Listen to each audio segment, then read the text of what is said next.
Okay, welcome to another episode of Geek Men and the Masters of the Thunder Nerds. I'm Dustin. I'm Bo. I'm Zach. I'm Zombie. All right, He made it. I am very excited because we have a very special guest. Let's go ahead and get introduced. Zach. Who's Zach?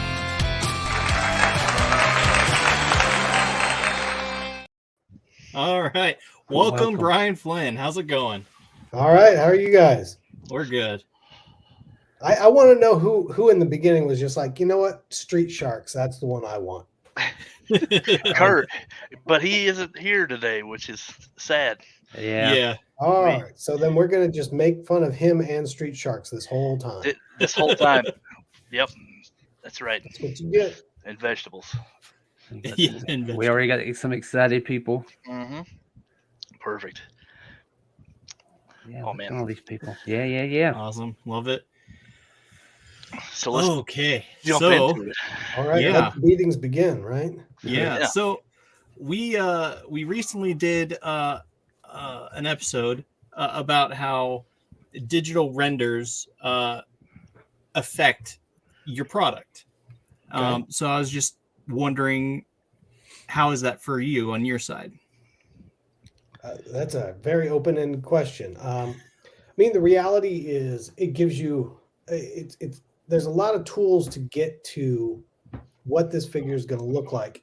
The problem that we run into, obviously, if I go out and I make it and I output it, sand it, paint it, do all that other stuff, I can't pose it. I can't do much with it. It's static and it doesn't really kind of come to life the same way. Mm-hmm. So most everybody's gone to rendering because we've built the files digitally. We've painted the files digitally. So then all you have to do then is pose and light them. And that should be representative of what that final figure is going to look like. Obviously, there's a point, though, where renders like that, especially as you zoom in, they're going to get infinitely cleaner. So if we go back one render, just even to Conan right there, at that level, zooming in on that joint in his elbow, it looks crisp and clean.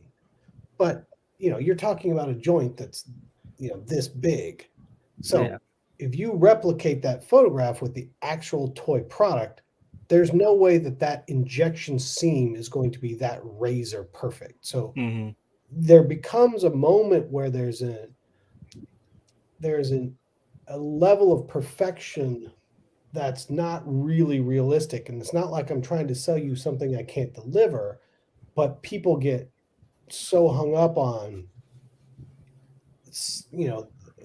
things that would never bother them in real life, that they just, their head explodes, the brain melts out of the ears because of something that happens in this render, or something that shows up and it's actually like, oh, it's 7.5 inches tall. And they've been looking at it at 1,600% for the last 9 months. And now, it's just, this is a travesty. And it's really difficult because I'm not trying to show people what I'm not going to make, because that's obviously counterproductive, but I'm definitely trying to say, this is what we've sculpted, this is what we've painted, this is what it looks like, and then we're going to work on getting it out in plastic.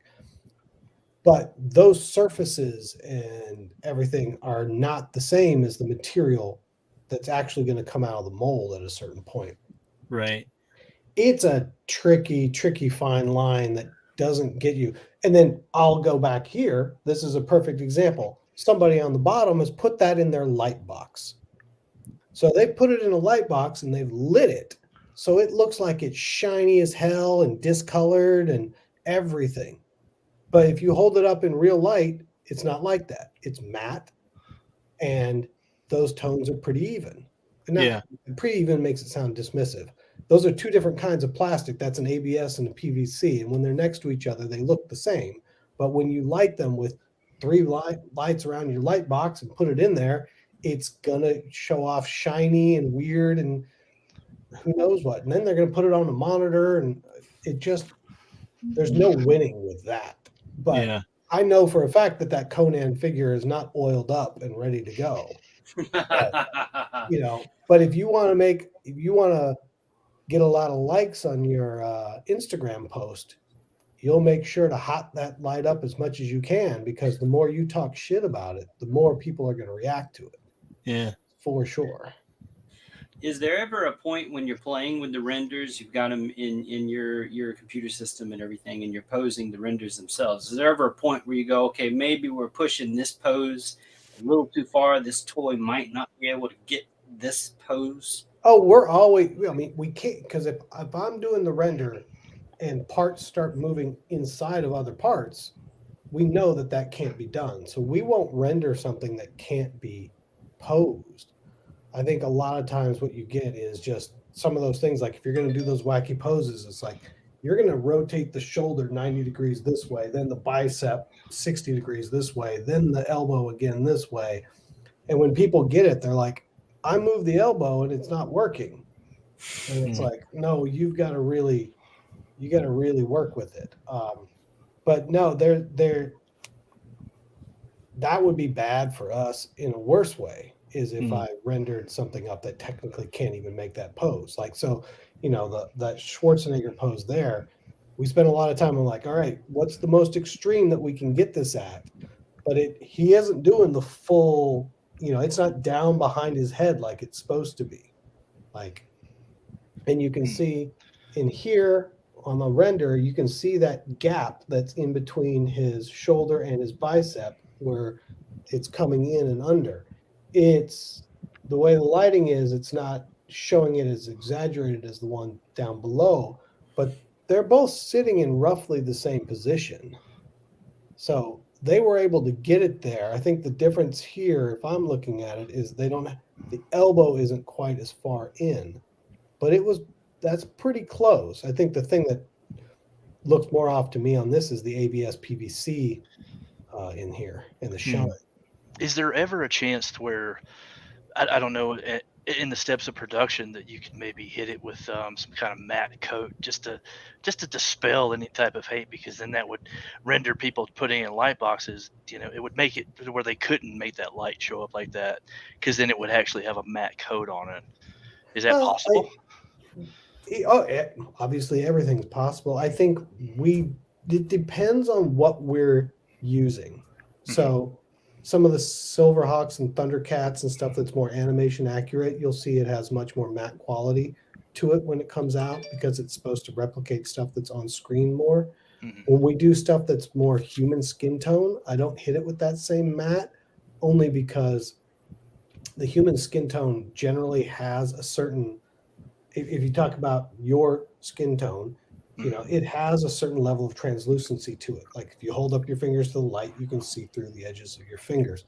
So generally, I try to sandblast the mold so that the skin texture isn't so polished, but I don't try to hit it with a clear coat on top. And if you look at it on your shelf, and feel free to disagree with me, but I think if you look at it on your shelf, it looks correct. But if you put it in any lighting situations, it becomes problematic. And I usually sort of default to, and maybe incorrectly for some people, is how is it going to look best when you put it on your shelf? Because 99% of the time, most people that I know that collect this stuff would get it, we open it up, we get excited, we pose it, we do this, and then we put it on the shelf in more of a static pose. And that's where it stays. And so once you've got it there and you're rearranging and then it's how they look together, I'm trying to get the optimal look at that point. Yeah. And then that comes back down to choices in articulation, choices in paint, choices in finish. And then there's generally somebody else that will have a divergent point of view from me, which is just as valid, but then usually gets emoted in a manner of, I absolutely don't know what the fuck I'm doing, and I've made decisions in my life. Well, have you ever considered, how some companies, they employ, toy photographers in advance to kind of do their promo work instead of, to replace their renders later on, so people know, de-amazing a whole career out of it, take some amazing photographs. Have you ever thought about hiring somebody like that to take more grounded realistic photos of your figures while also showing off what they can do. There's the catch-22 there, of course, is most of the stuff we're talking about right now are pre-orders. So I haven't gone into manufacturing when the pre-order goes up because I've got to make sure I've got to get enough orders to make the pre-order. And so I'm having to sell you something based on what we're trying to do. I don't now thing comes up. Paint job on Duke is such a good one. I didn't. Oh, sorry. I just wanted to bring this. This was actually just a compliment about your going back to some of the Wave 1 of G.I. Joe that just came out. I thought it was a good point. Yeah, I mean, and then we've got an issue with Wave 2 of G.I. Joe where the faces weren't painted for some reason, and we're still mystery on that one why the skin tone wasn't painted on it. It's painted on Wave 1. It's painted on Wave 3, which you guys don't have yet, but we have. Our samples are painted of Wave 2, but apparently what shipped does not have painted faces. And so while they match, it's just not, unfortunately, there's always something that happens and that you can't always control. But hold on, I lost the original plot. And let's come back to your original question. So normally I can't photograph it because it doesn't exist. And as much as people may think otherwise, we're still very much in the zone of like, I hope we get enough orders to make this. And I'll say this where somebody says, well, that doesn't really happen with you guys anymore. I mean, that's not true at all. We're about to cancel a Disney Wave right now on Rescuers. As much as that was the one of all the Disney stuff we were doing. I was like, I'm getting the Rescuers. And the numbers just aren't there to make it remotely worthwhile. So we're going to have to cancel Rescuers. And there's a couple others that are probably that are on the fence right now, especially as we're talking about, over the last year, I would say since last San Diego, toy buying has slowed down immensely because everybody's worried about where their next dollar's coming from. Right. So let me ask this while we're talking about Disney stuff with Rescuers being going to be canceled. So would something similar like that happen to, say, if you guys did more of the Haunted Mansion ghost characters or anything like that, like Figment maybe from Epcot, if you did a pre-order for something like that, if you got permission to do that and the numbers weren't there? Yeah, I mean, that's if I take a few steps back, to sort of, 6-7 years ago when we started, really making more highly articulated figures, the whole point of doing it as a pre-order was so that we didn't have to guess on whether or not it was going to work. Like we couldn't afford to financially take the risk. Yeah. Because we're not sold most places that you buy toys still to this day. I'm trying my best, but that's $1 billion business fighting for shelf space. So it was, I'm good at getting off track. Let me finish this one.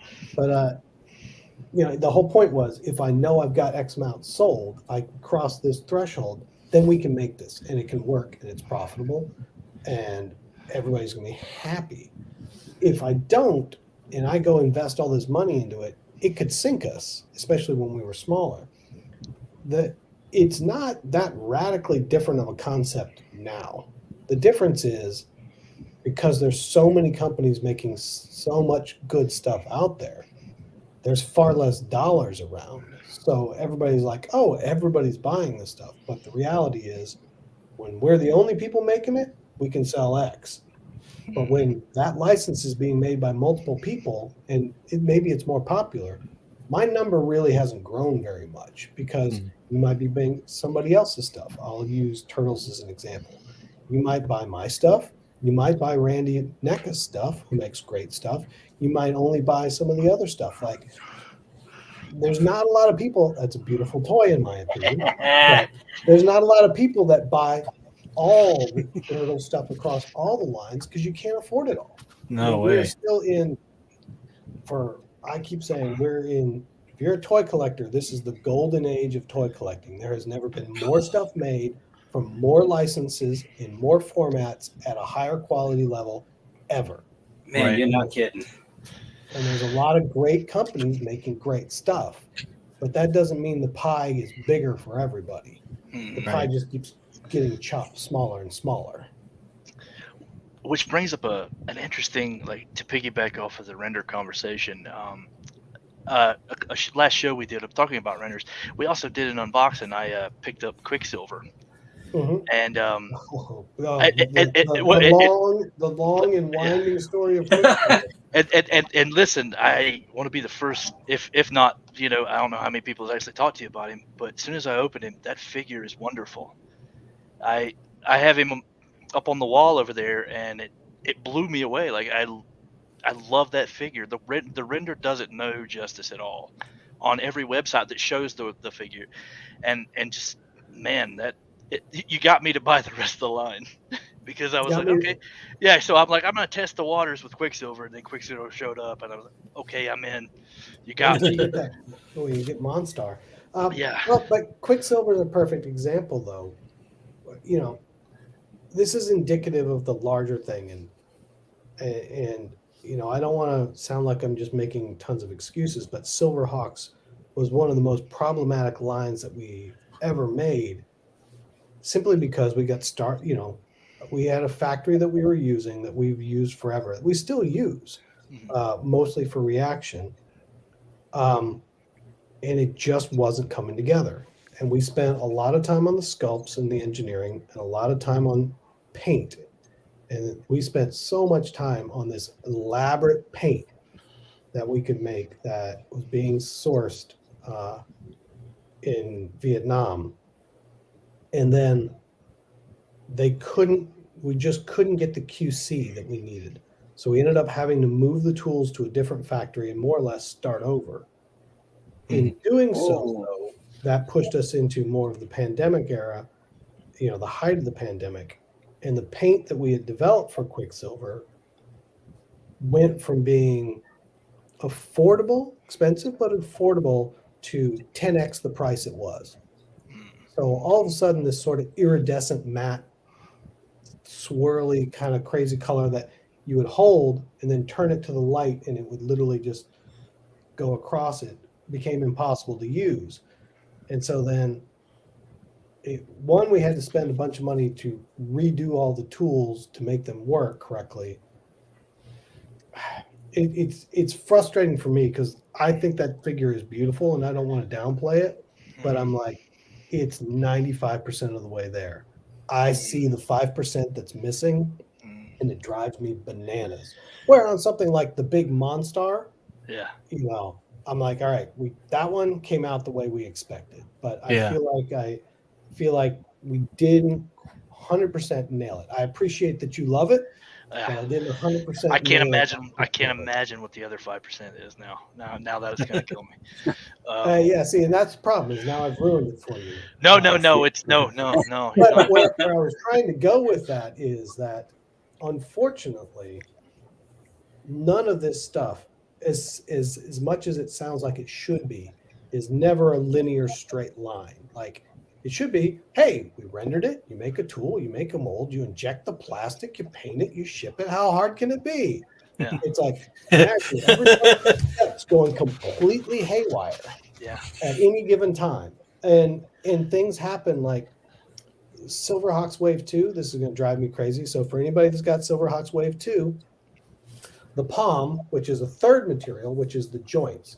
Yes. So you've got your ABS torsos, you've got PVC for most of the arm, and then we have palm, which is a form of nylon that we use in the joints.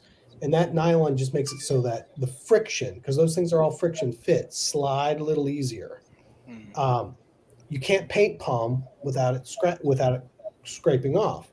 But we inject the palm in the exact same color as the finished painted figure. Well, if you look at Silverhawks Wave 2, the factory, in its effort to make sure everything was perfect, painted over the top of the palm, which they don't need to do. But then you get it, you move the joints, the paint scrapes off the palm, and you're like, oh, the paint's scraping off this figure. This is crap. And it's like, well, if you look at wave one, none of the POM is painted. Yeah. And you'd never know the difference, and then it looks right. But then something happens, and I say something happens because technically you can actually enter China now, but we still can't really go to the factory. It's not. State Department still is like, you should probably not go to China. Completely so understand that. we used to have somebody at the factory 2 weeks out of the month, every month, all the time. Constant rotation of somebody from us in the factory talking about the little things just to make sure that last little bit is done. One, most importantly, for expediency, to get things out faster. No, that's right. Make this change. Okay, got it. Boom, go. Yeah. Versus mail it to me. I make a comment, send it back, kind of thing. But those are the little things when you get into production. The factories are trying to make sure that it's perfect so that nobody comes back to them and asks for credit or a refund. Yeah. So Silverhawks 1 and Silverhawks 2 are at different factories. Silverhawks 2, they were like, oh, well, you're done. Figure's perfect. Somebody in there was like, well, we need to paint this part to make sure it's 100% a match. I don't want anybody saying no. And then we get it, and it's not on anything that we've ever had sampled. And then it shows up, and people are like, the paint's scraping. And I'm like, what do you mean the paint's scraping? There's no paint. So is that ultimately actually there is.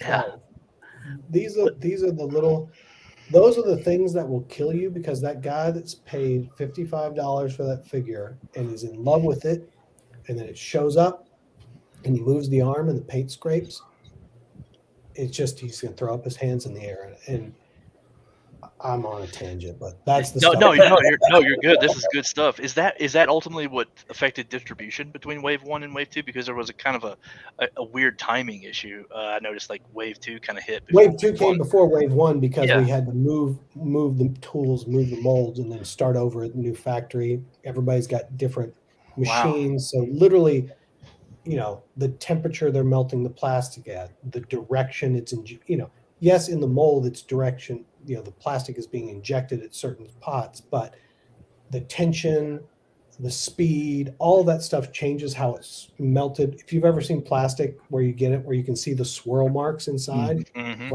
all that stuff's being squirted in there and swirled and until it, cools. So you've got to readjust everything for every machine.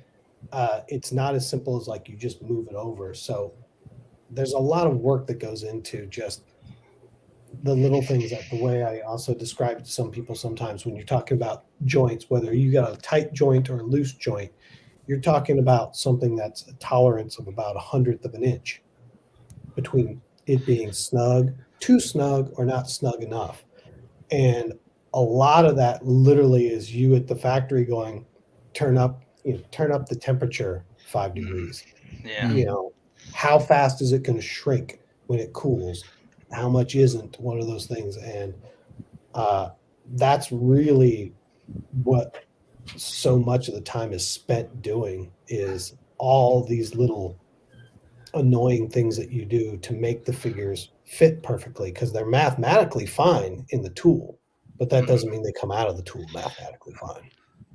Yeah, the shrinkage of curing, I know, I can't imagine how much that must really cause you headaches. Well, because it's different. It'll be different for how big the piece is and how much mass it has. It'll shrink at a slightly different rate. It'll depend on which way it's oriented in the mold. So is it being shot and all the plastic coming down this way, like on an arm, or is the arm this way and it's coming out and going that way? The way that the melted plastic is flowing, almost like if you think about grain, is the way it's going to shrink. So all these little dumb things that you have to think about when making all this stuff it's mind-boggling sometimes. Well then, hey, All credit goes to Dustin for lining this up, not me. Sorry, that was a question. I can't read and talk at the same time. So No, you're fine. You're fine. No, you're absolutely fine. So I don't take credit for other people's work. I don't. Yeah. So, seeing as how much trouble Silverhawks gave you, there is a kind of a heartbreaker question I have to ask you. As far as licensing, people are kind of there's whispering. People on the internet have nothing to do but talk about exactly. And then the more you look at it, the more you're worried, and then that brings us to a certain character, Copper Kid. Kid's coming. Oh, I can't tell you how good that makes. So you just Copper Kid will be coming. Copper Kid's coming. Copper Kid is coming. Will be what is wave?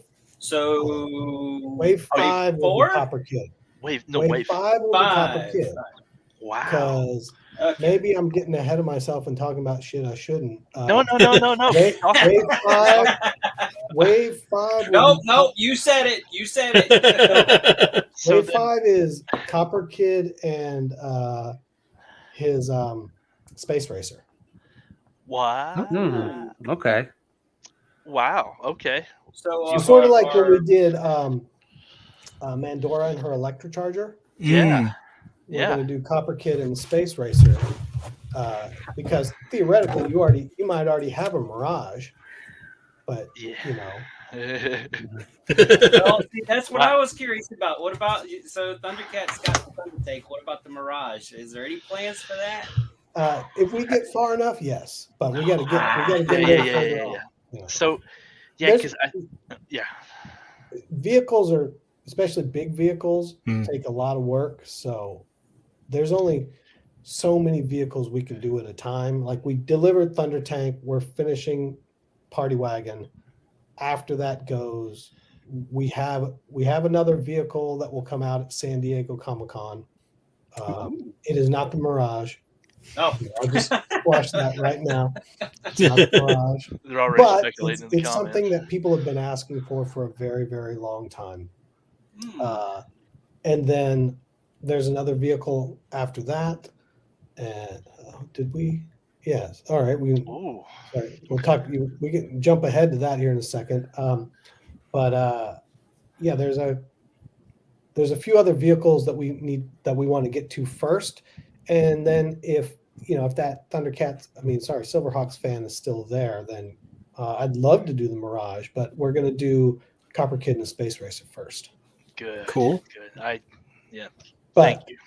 But wave 4 of Silverhawks, we're still trying to convince. I have samples from the factory that are fucking going to make people's brains melt, but the factory does not want to make them. So I am trying to convince the factory that they should make these. I don't want to have to move it to yet another factory. So okay. So before we get off the vehicle discussion, okay, Monstar, he wants his Skyrunner. Put that on the table, please. all in time. Hopefully, let me rephrase that. Hopefully, all in time. I can't even imagine constructing that thing. It's got to have the bendy tentacles in the front, though. Yeah. That thing was massive. It would have to be. Well, think about how big the toy is to fit inside it. Yes, it would rock so much. Yeah, you'll have to put it in the garage. I've got room in there. Well, I was wondering, like the Feliner and the other vehicals too. It's just like, oh man, that would be insane to have, but I don't have any room to put it. Yeah, I mean that is the $1 million question with vehicles. Generally speaking, for every person that buys toys, 1 out of 5, 1 out of 10 of them will actually pick up the vehicles as well, because especially big vehicles, because they just take up too much space, and then they're expensive. So getting people over onto them is tricky. But if you make them, they're fucking cool. Yeah, they are. And if you say they're coming, that just means you get a bigger piece of that pie. that they need to stop with the other pieces of pie out there and just You save know, I don't want to make it sound like it's a combative thing. It's, you know, we're pretty good friends with pretty much everybody else that makes stuff in this industry.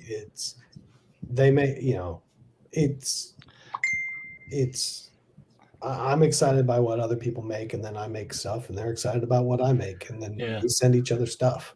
So, yeah, I mean, like the turtle van. I mean, you announced that, and then like 4 other people announced theirs, and I'm just like, oh, jeez. that becomes a sort of a licensor problem, and I'm not saying that's Viacom actually replaced people that worked there right after that, where, you know, no one was managing it. So normally then you have somebody inside there going, you can't do this right now because these people are doing it. And then when those people are done with it, then you can do with it. But I don't want people doing it on top of each other because it cannibalizes. Yeah.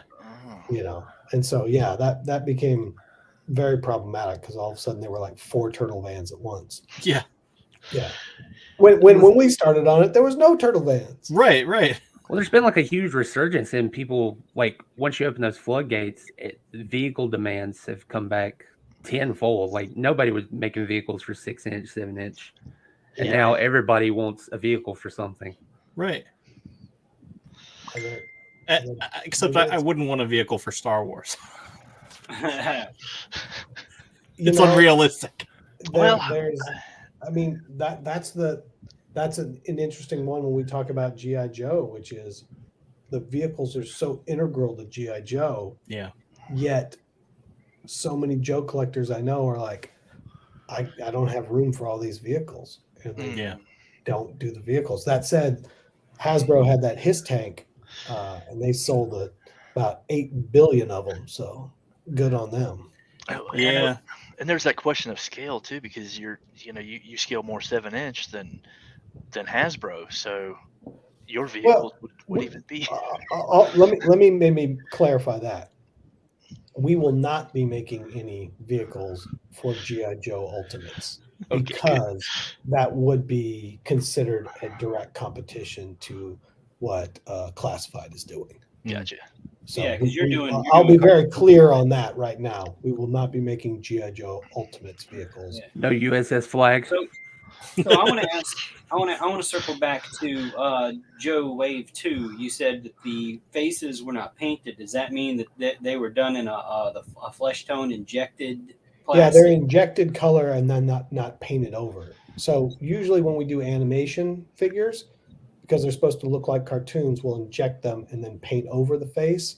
But like Conan, Rexor, Thorgrim, all that kind of stuff, we leave, the plastic as is, and it has an ever so slight translucency, more like real human skin. Right. For whatever reason, like, because, a couple people have gotten it, and then we were not aware, the faces are not painted. Now, when you picked up the figure and you hold it in your box, you're not going to notice immediately. But if you go to light it and do some other stuff, you will see that there is a sheen difference between the two. And I'm assuming it's way too late in the game to go back and correct it. It's just that's how they're in the mail. Released. Yeah, they're already shipped and gone. They're already shipped. Okay.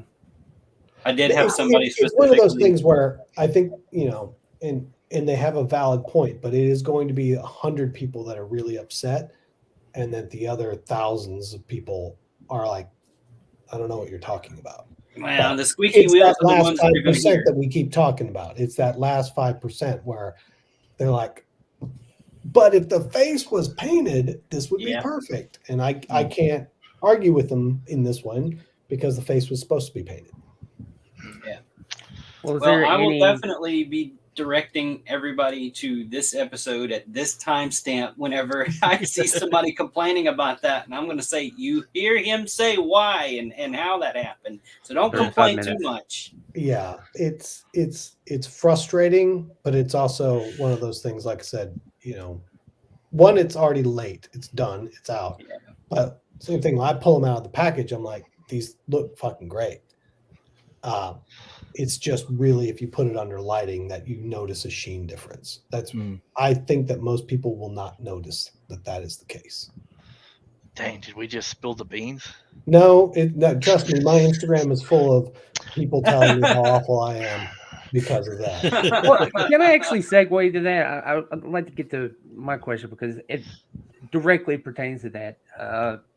You said during I think it was a Pixel Dan interview, you expressed this fear of being like not being conscientious enough of the people who buy Super 7 figures and inadvertently making them inaccessible, or I don't know quite the word, but that your main goal wasn't for people that they couldn't collect it or wouldn't have access to it, or anything like that. And it's been over a year now since that interview, and there's been, like you said, you're getting it now. There's this abundant amount of customers that they kind of tell you about the QC issues, and they tell you about how they won't either hire QC or lower prices or whatever. Like, how do you address the conflict between what the customers are saying to you, loyal customers, and your perceived notion of what Ultimate has to be? It's a fine line. I mean, there is a line that I also have to take when it's like, how many, the first thing you have to do with criticism and go, is it valid? Is it warranted? And I think I've said this before too, which is the only reason people are criticizing something or complaining about it, not always, but in most cases, we're assuming most people are generally altruistic about this, is because they care. And they had a very distinct idea of what they were getting and what they wanted. And if it isn't exactly what they thought it was, they get upset. And so the first thing I have to look at is, with that critique, is it valid? Now, sometimes it is, a lot of times it's not.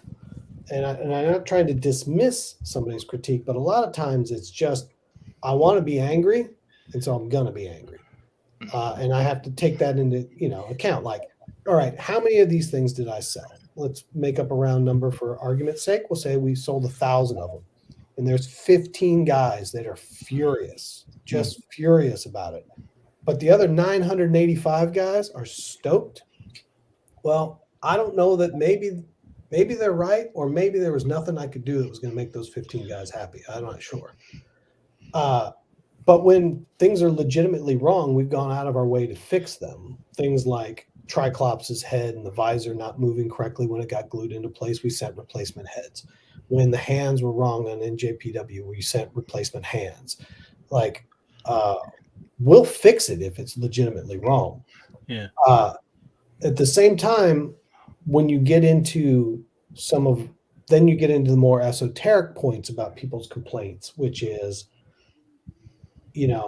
whether it's a certain kind of articulation, a certain kind of finish, or a certain kind of accessory, that becomes much more about opinion. And I try to take that with a grain of salt, but there's a certain point which is, well, this is the version I'm making. And I think the hard part for people there is, once again, I've been thinking about, we'll use Silverhawks. I've been thinking about Silverhawks for 20 years. I've wanted somebody to make Silverhawks in 7-inch. This is the way I've always imagined it. The version that you have made is not how I've imagined it for 20 years. And when something is close to what I want, but not quite what I want, it's almost more infuriating to that person than if it was completely divergent. And what I try to tell people is like, look, we're making our version of this. And if it's not your version, it's also okay. We went into this with Masters early on, where we got so much flack from people because we were making reaction figures of Masters of the Universe. Why would you waste your time making these shitty 3 3/4 figures with no articulation that are not pumped up? This is crap. And I'm like, then don't buy it. But you can buy the Ultimates from me. Or later, when we made the vintage style figures, you can buy the vintage style figures from me. But there is a guy that grew up on Star Wars and Masters that this is for. And it's okay if this version of Masters is not for you. It's okay to not have everything. And that's divergent to most of our personalities as collectors. We want it all.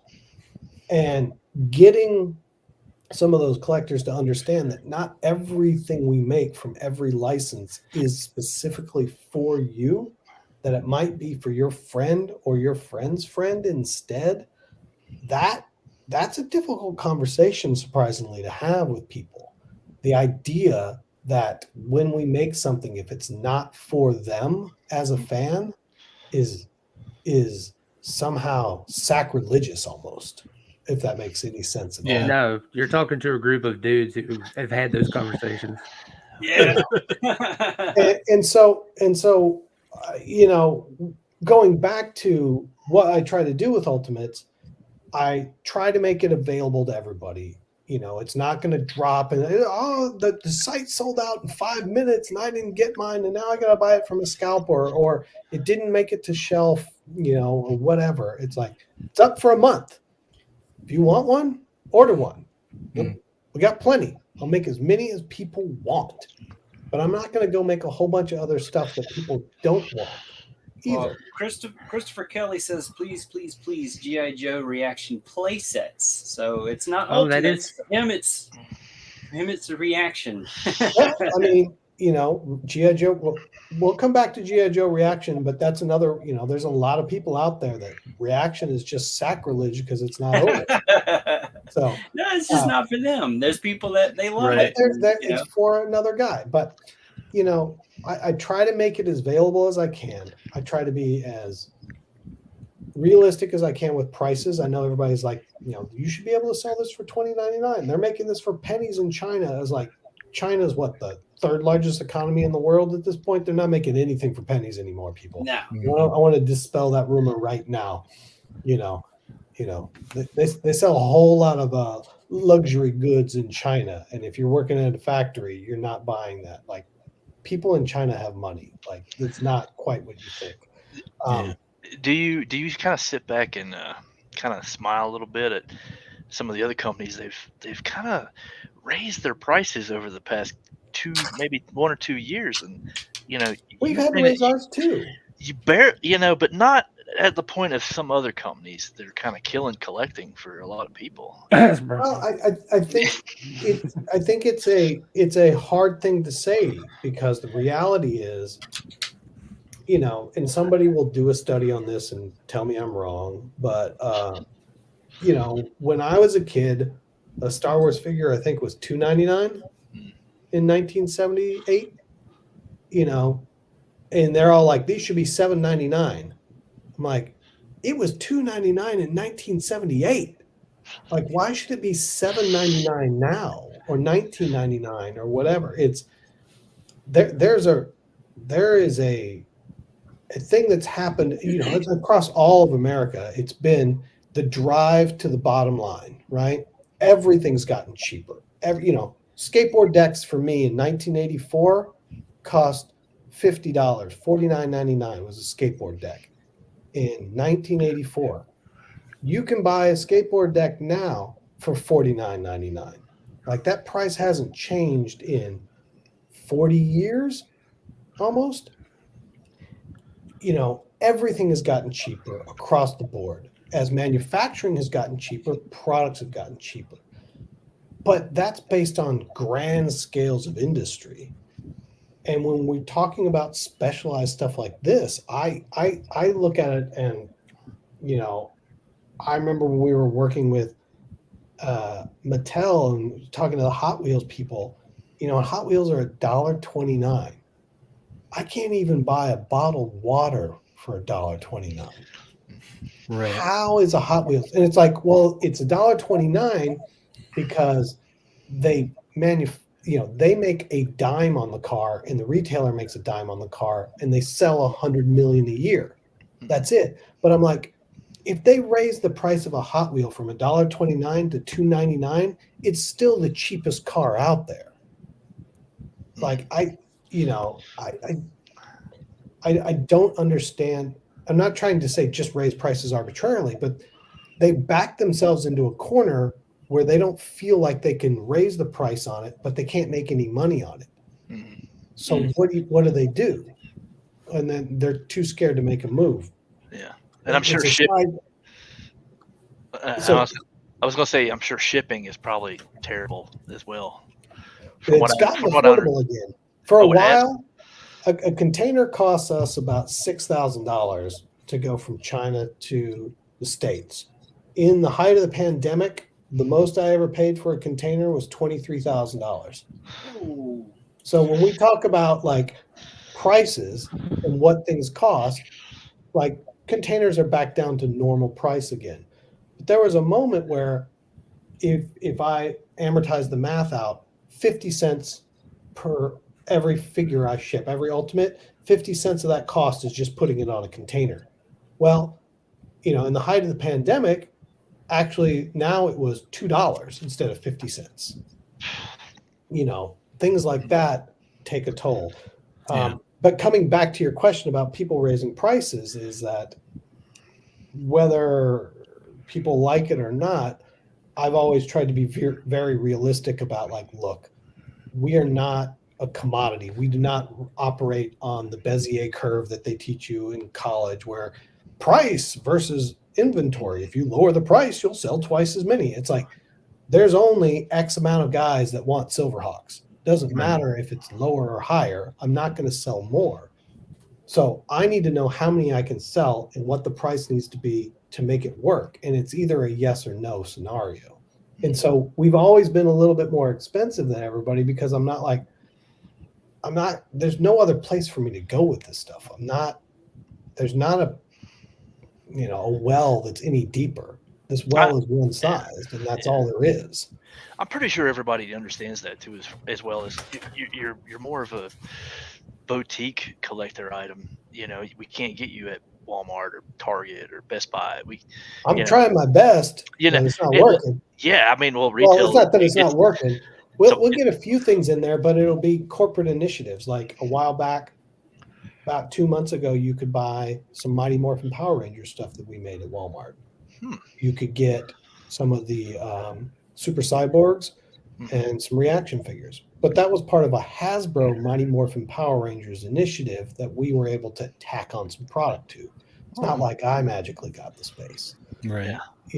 But even then, once again, I try to temper people's expectations of what this is. There's a big difference between selling something to an 8-year-old.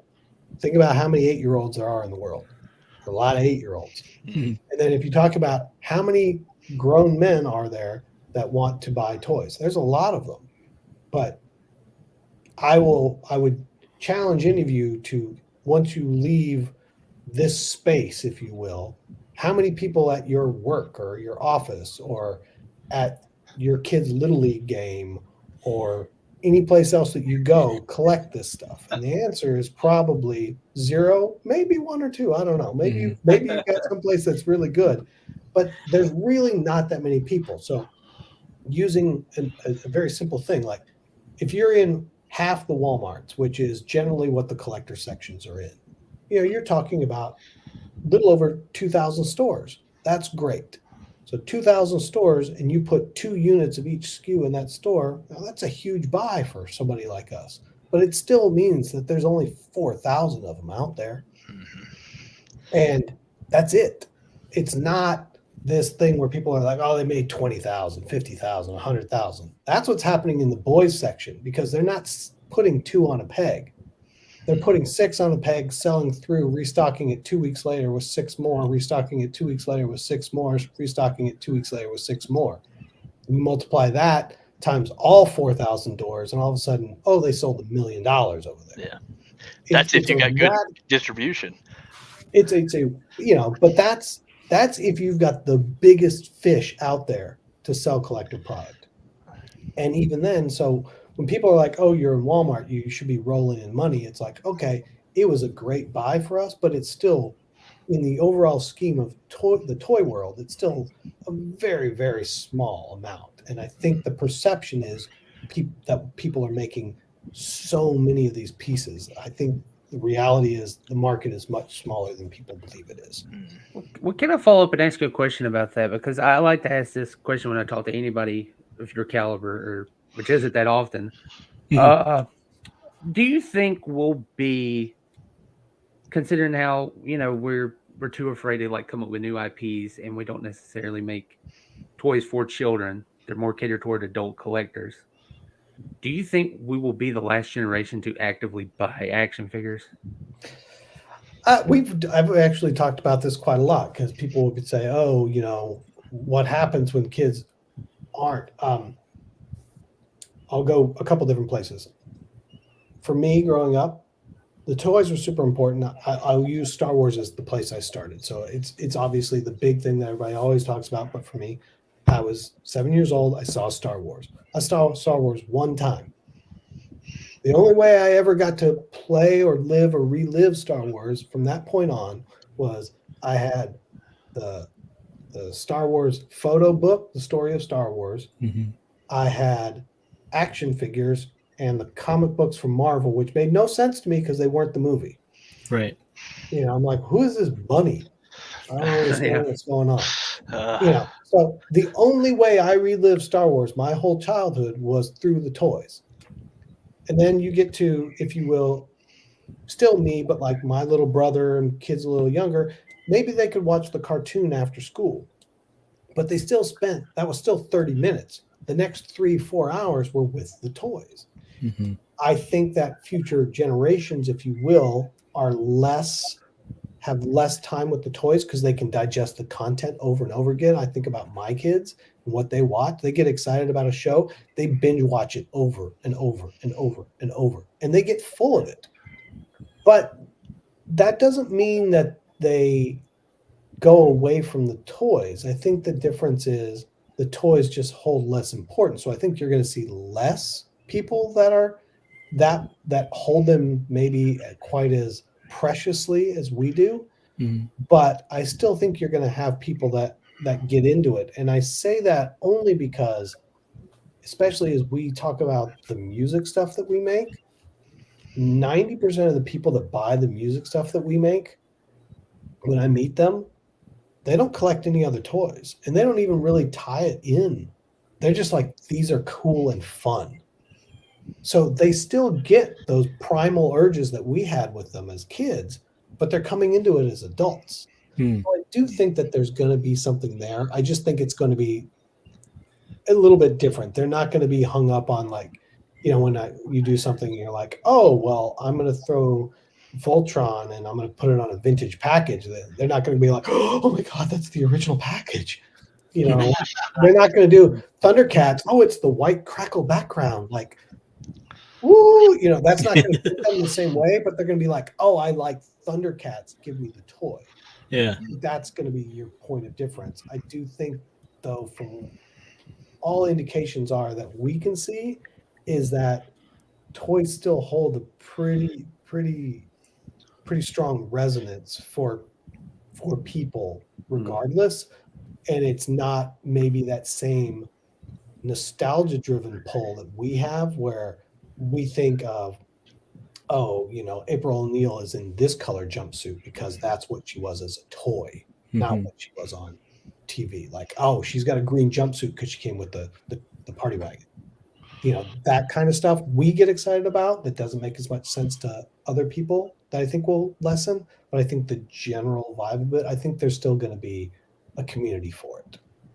I hope so. I'll back up one more sentence. Like, you can still sell old tin toys for a fortune to younger collectors to this day. Tin toy prices are higher than they've ever been. None of the people collecting them grew up on tin toys. Yeah. No. All right, good point. Yeah. Has anybody else got any questions before we move into rapid fire? Oh boy. Yeah. You're like, we only actually asked 4 questions. Then he rambled for 15 minutes each time. That's what we want. No, this is great. This is great. It's great stuff. Okay. So yeah, how do I want to put this? Like SUPER7 has dozens of licenses. Is there ever any like fear of spreading yourself too thin or announcing too many things all at once? Yeah, I think we're definitely gotten there in a few places. There's definitely there's a fine line here. Look, I don't think there's any secret here that I'm excited about this stuff. and I can see what will work, and I know like Rescuers is a perfect example. Like no one's ever made anything for Rescuers ever in the history of Disney. Right. There's no Rescuers toys ever. Like look, when Penny goes down the well as a kid, that scared me. Like, I was not cool with that, and I'm like, how has nobody ever made anything for Rescuers? So I can clearly see what to make and what I want. And come on, everybody should be there with me, right? Doesn't necessarily mean everybody's there with me. So sometimes it is tricky. And then the harder part is, there's a couple of things that we're looking at, which is like, at what point is, hey, you've done it. That's enough. We don't need any more. And that's a harder one, because I'm like, no, we can do this and this and this Right. and this and this. But at a certain point, there may be like, everybody's like, I have enough. I'm good. I'm still waiting for somebody to make a Condor Man action figure, if you can make that happen. You're talking about the American Condor Man, not the Japanese. Yeah. I got you on that one. Good. not yet, but I know I'm like, I can see it. I can same thing, probably like you. I can picture it very clearly. Mm-hmm. Now, Okay. enough people to make it worthwhile making it without losing my shirt. I don't know. Yeah, no, you could probably only make like 5. So what? Okay, this one's a question I personally want to ask. Like, I know you've got the license and rights for the to make a reaction My Pet Monster. Have you guys ever discussed making the plush? No, and we haven't really. We talked about it for a brief moment and decided that it wasn't. It's kind of like in some cases like that, it's more of a question for me of like, if you can still get the old one affordably, do you need one from me? And so with My Pet Monster, you can still get the old plushes fairly affordably, I think. And for me to there's not a lot of tooling other than the handcuffs, but for me to get up and make it production run that's significant enough to make it worth our time, I don't really think that we can sell enough to offset the cost of what it would cost to get the old ones. That was my initial argument on Shogun Godzilla. Everybody was just like, when are you going to remake the Shogun Godzilla? I'm like, if I remake the Shogun Godzilla, it's going to cost $400, but you can go buy a loose one for $200. So why? Now, in the last 2 years, Shogun Godzilla has zoomed up, and now a loose one's going to cost you $400 or $500, and a box one's going to cost you more than that. So then it becomes a question about whether or not it's feasible to do. But a lot of times it's, there's definitely things that we get asked about, like, you guys could go make this. And I'm like, like people, one guy was really hounding me about, you need to make all the pilots from Voltron. I was like, you can still buy the Panache Place Voltron pilots for $20 each. Like, why do I need to make that? Okay, so no, consider it a compliment. Right. So no My Pet Monster plush right now. We're still getting Copper Kid, all right? I mean, yes. You're getting Copper Kid. All right, time for rapid fire. Run for your life! I'll cover you!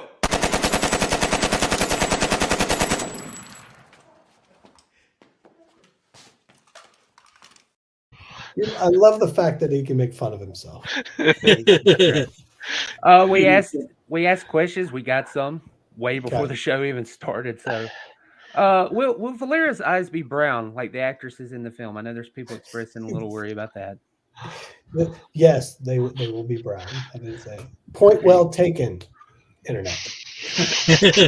Burbles. Will we be getting Burbles anytime soon in the Thundercats line? Not in the near future. We've talked about Burbles, and maybe it's just me, but I'm like, Burbles are the Ewoks of and I'm like, we may get there, and I know people like them, but there's a lot of other things I'd rather be doing than Burbles right now. Much rather. I still want the Lunatics, all the Lunatics. So I'm glad that you made one. So there's plenty of stuff to do. Right. Toxic Crusaders, do you plan on doing any more, or are you done with this line? We're not done with this line.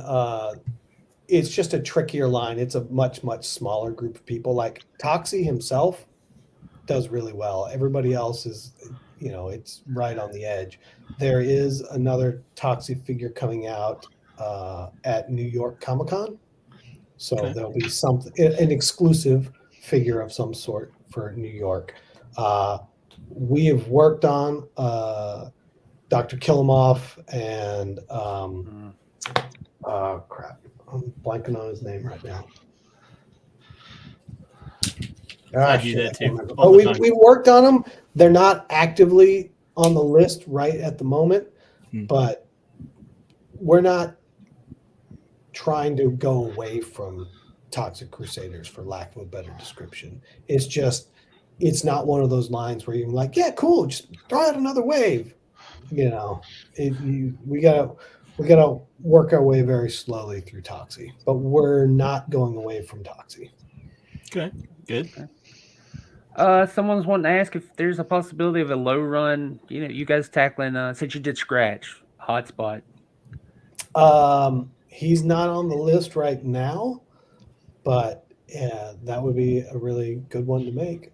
And possibly I want to see the exact wording in this, because even I didn't know about these guys. The unproduced Spellcaster Splinter and Mike the Knight from this low run line. I will say that I had no idea about this. Now Josh may be like, I'm with you. This is the first I'm seeing of it. And he's going to tell me something like, I pitched that to you 3 years ago. And I'm like, I forgot about it. So Pete McCarthy wants to know, what about where's the standing of Monty Moose? Monty Moose. This is everybody going like, what about my guy? What about my guy? And it's like, that's pretty much what Rapid Fire was killing us with. Yeah, no. Monty the Moose is also not in the immediate future. All right, sorry, Pete. There. The recent line. People worried about the step back from the homage to like the Playmates. Where is that line? Where's the next TMT line going? I think there is the internet has made up their mind about certain things that are maybe not necessarily true. That's why we got to ask you, man. Yeah. So there definitely are sensitivities around that, but our whole point is that we are reimagining and reinterpreting as new. Right? They're not just scale ups of the old. And so, you'll see with everything, there's definitely moments where you're like, okay, that I know the old figure and I see how that's evolved into the new figure. That's really where we need to be these days. That's why you don't see unpainted weapon racks anymore as an example. And, that's just a very fine line. And sometimes we get that line right. Sometimes we don't get the line right. But it is still very much taking those classic Playmates characters and then reimagining them as modern articulated figures. Yeah, you knew this was coming. How's the turtle? There's a video that's supposed to already be out that isn't, of me giving an update with like the all new test shots. This is another one where we had to move the turtle van from one factory to another, and actually it got there and it didn't. Does anybody have the Thunder Tank? Yes, okay. I do. Dustin has a Thunder Tank. There's a heft to Thunder Tank. The turtle van didn't quite have it. So we ended up having to revise almost all the tooling to make it bigger, thicker, heavier, sturdier. And so every little bit. So if you make all the wall thicknesses thicker, every joint, everything had to change. So we basically had to redo or update, but redo all of the tooling on Turtle Van. Wow. It is almost completed. I think it actually ships out of the factory in late July, early August. I'd be interested to see what you threw something up earlier that showed when things were coming out. I know we just emailed about it. Oh, yeah. I did a video. I recorded the video 2 weeks ago. It's still not out, of me with all orange test shot of that's Thundercat doesn't have turtles. An all orange test shot of the new van, and it feels like it's supposed to feel. And then we've got a painted green sample that we've approved photographically that's in the mail right now, that we've got an earlier one that we made notes on, because I didn't want to do a video with one that had half the correct paint, because that was going to set the internet on fire. So if this one that shows up that's being shipped to us, that should be here, it can't be here Monday because it's a holiday, so Tuesday, if that should be 95%, and then we make a couple tweaks and then we go into production. So it's really close, but it's taken a long time. But there'll be a video coming out hopefully very soon that's going out to everybody that pre-ordered it, of me with the orange test shot going, all right, here, look at everything, look at this, like, feel this, like, here it is. It's real. It's happening. It's coming along. Well, we can also just quickly go through some of these questions in the chat that we promised we would. Collecting Ultimate Thundercats, Silverhawks, G.I. Joes. It seems like delivery dates jump from spring to fall. Any indication why summer deliveries seem light? Yeah, I mean, there's a couple things that happen there. So first is the easiest way to talk about it is Chinese New Year happens in February, or Lunar New Year. It's not Chinese New Year, it's Lunar New Year, because more than China celebrates it. But Lunar New Year is in February, which means everybody is working their ass off to get everything they can done by January, because screw you, nothing's happening after that. And so all sorts of stuff gets piled up into January and things fall off. Nobody works in February. Factories, what happens in China is everyone goes back home. Most of the factory workers are from very rural areas of China. They all leave. So when they start the factories back up in March, they usually start back up at 50% capacity, waiting for people to travel back. Are those people not coming back? And I have to replace the workers. And then so April, you're back at capacity. So especially if you're dealing with things that need tooling or production, March and February, nothing's going to happen. March, you're getting a little bit of stuff done, but April's really when you kind of start getting stuff working on again. And then if you've experienced any delay or anything that's off, now you're talking about May. Then you add 2 months of transit onto that, it's June, July. So things don't really get back into people's, all of a sudden it's like, if anything got delayed in December, January, leading into Chinese New Year, or even into March as the people came back, then all of a sudden there's a 2 or 3 month delay that happens after Chinese New Year. And so all the stuff that's supposed to be here, if it's supposed to be here in June, I got my calendar backwards, that means it had to leave the factory in April. Well, maybe it didn't leave the factory in April. So now it's and so you get this sort of 2.5 month gap that then moves down into delivery dates afterwards based on when things didn't happen. And generally, it's just annoying. There's no other good answer. I'd love to tell you that there was a wonderful diabolical plot around the summertime. No one buys in the summertime. They only drink iced tea, so we don't ship anything.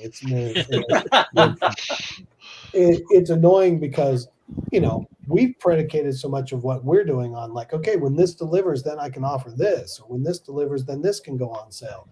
Oh, well, crap. So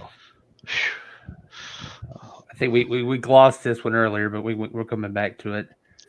the other characters in the wave that are masked. Can I expect this in the future waves? I don't know what he's trying to say by the wave that are masked. Paint job takes such a good representation. The other characters in the wave are masked. Christopher's If still around. Mr. Kelly is still around. If he could give me some clarification on what he was trying to ask about masked versus unmasked, because if he says masked to me, I think he's thinking about paint masks. But if he's talking about representation, is he talking about alternate heads? I automatically assume people are trying to talk about the faces, but there's no masking on faces. Yeah, maybe mean alternate heads. But as far as I remember, the 80s, the Ultimate G.I. Joes, nobody wears any kind of. I mean, other than Snake Eyes. I think he's talking about paint masks. Paint masking. Looking at Sunbow accurate. Dude, where you could see his face. Because Snake Eyes, you couldn't see his face. Yeah. Cobra Commander, you couldn't see his face. Who else was in one? So he's talking about literal face covering masks. Mask. Making it so you could take the mask off and see who's underneath it? I mean, some of that. that. Does anybody really want to see that Snake Eyes face from the comic book where he's like, and I don't know that we've ever seen Cobra Commander's face. That's too taboo. We're not allowed to. No, that's the hood. Yeah. Oh, okay. I think this is a good question. The Rat King that you did listen to it and you kind of backed off of it. Is there any plans to reuse that? Just slap a Shredder's Revenge Rat King version of it? Because I didn't think this was a bad figure. I actually kind of thought it was cool looking. Yeah, no, I thought it was a great looking figure. I know it's not show accurate or figure accurate. I think that for where people are going with this line and where we've started in here, it doesn't evoke the Playmates figure enough for them. There's a lot of things that were very specific to that figure, which I can understand.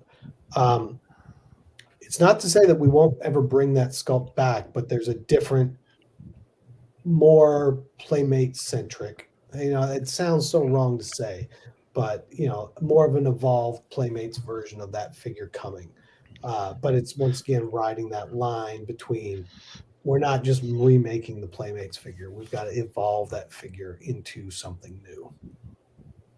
Fair enough. So I think the big takeaway from this is essentially what everybody was wanting to know, that indeed the Copper Kid is coming, and he's not coming alone. Yes. There you go. He'll have his space racer. He'll have his space racer, because you may have a Mirage on your shelf already from the old days. Oh, I wish but I still never got a space racer. Yeah, the Copper Kid was my favorite as a youth. It was just cool. I think he is my favorite Silverhawk. See, I'm doing it just for you, Bo. I thought you. Thank you. I appreciate that. What is it? No. Yeah. So only make one. I'm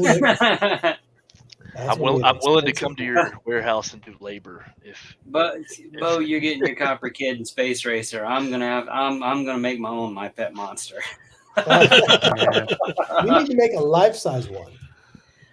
I could, I'm not saying I can't do that. Yeah, spread the word. So thank God. Yeah. Hell from the mountains. Well, Silverhawks is not. I think the amount of times people were telling me that I lost the license to Silverhawks, I was like, really? It's news to me. I know everybody was in panic mode. It was like, man, they're worried about completing that team because they're so used to getting let down by other has companies. Been the thing where people are just like, Jesus, we're one away from the team. It's like, I think it was the website thing when people try to look up anything Silverhawks on SUPER7. There's nothing there. It's just like, oh my God, he's lost a license. Well, it's because it's only been pre-orders and they're sold out because they were open. Now they're closed. I don't. Yeah. There you go. Clarification. Awesome. Yeah, I think actually, if you search the site now, I think you can find the puzzle and the T-shirt. I think that's all there is. Maybe glasses. Maybe. Yeah. Maybe. One last question before is Way Forward pre-orders coming anytime soon? It's supposed to be. It's supposed to be 2 weeks from now, but I think it's going to get delayed because to my other thing earlier, we're just going through some stuff with the factory on making it the way we want it made versus making the way they want to make it. Because they want to make it so that this is going to sound negative. It's not meant to sound negative. It's efficient. Is the least problematic way possible. And we want to make it the problematic way because there's an aesthetic choice to it. And they really don't want to do it that way because it creates the opportunity for things to go wrong. And I'm like, I understand. Tell me what the defect rate is. And let's work that in to the price. And they're like, but there's going to be a higher range of defects. I'm like, yes, I know. But we don't want to make defects. So it's this push and pull right now with the factory on that. So once we get the clarification on that, I will then Wave 4 will go because it all comes back to the same thing. At a certain point, they'll do it. They're not going to be happy about it, but you're going to have to pay more for it then because I'm not happy about it. Well, there you go. Well, we can't thank you enough for your time. Honestly, I have no problem nerding out about toys anytime. happy belated anniversary as well. My toys, but we want to go down the well on other vintage stuff. I'll talk about toys all day long. No. And in case anybody's wondering, I just happened to see you guys are having a sale on reaction figures on your website. In case I think it's buy 3 get 1 free. Yeah, it's technically our 22nd anniversary here. Yeah, happy anniversary. 22 is one of those big celebration years. So it kind of caught us off guard. We didn't really plan for it, and they're like, "We should do something." And I was like, "Oh, what do you want to do?" Like, we should have some sales. It's our anniversary. I'm like, "Oh, okay." T-shirts are on sale. T-shirt sales are up. And what else? Because you guys started originally as a magazine, you have the old issues available to read for free on your website. Yeah, they've actually been up there for years. It's just that if you don't tell anybody where to find them, they're hard to find. But all the issues are up. I don't think the book is up for some reason. The book's not up, and then because I know we have a PDF of the book, and then there's the Tokyo travel guides that we did like 10 years ago that used to be a PDF too. I don't know where those are. I noticed that the book was not up, but you should also be able to download them as PDFs. Yeah, they were. If you're a Tokusatsu fan, there are a lot of goodies there. Yeah, there's a lot of nerdery in there. There's a lot of stuff I got yelled at in Japan for telling people about. In the first issue, we have an article on the standard size Godzilla Marathon and Bullmark figure. And then we have a panel on the side that shows the charts of the different tails. And there's 4 different tails, but the first one is the J tail. And that was a well-guarded secret in Japan because if you knew about the very first edition tail, it didn't pull out of the mold well. That was a very, very, very expensive vinyl, but most people didn't know it even existed. And I had several years prior, an old Japanese collector tell me about it in confidence, sort of, just like, let me back up. In Japan, collecting is very insular. In America, it's very collaborative. Everybody talks about everything. If you find out about something weird and rare, you tell your buddy, everybody keeps an eye out for it. In Japan, it has always been very, if I give you that information, you might get it instead of me. And so when we published the first issue, we had all the tails broken out and said what the J tail was. And the next time I went to Japan, I got severe dressing down by that same collector going, "I did not tell you that so you could tell the world that." I told you that because as a collector, he had one, and you had everything else that there was still something you needed, and I was being friendly to you, and you've almost betrayed that confidence by telling me. Oh, jeez. And I'm like, yeah, but how the hell else am I supposed to know? We don't speak Japanese, and no one's talking about it. But so there was definitely a lot of stuff like that where we would publish stuff, and people would be like, "You're not supposed to tell people." And we're like, "What do you mean?" It would be the equivalent of people in the States, like, you're not allowed to tell people that missile firing Boba Fett's actually do exist. Right. You know, that way you could maybe get one and they wouldn't know what it was. I'm like, well, that's not nice.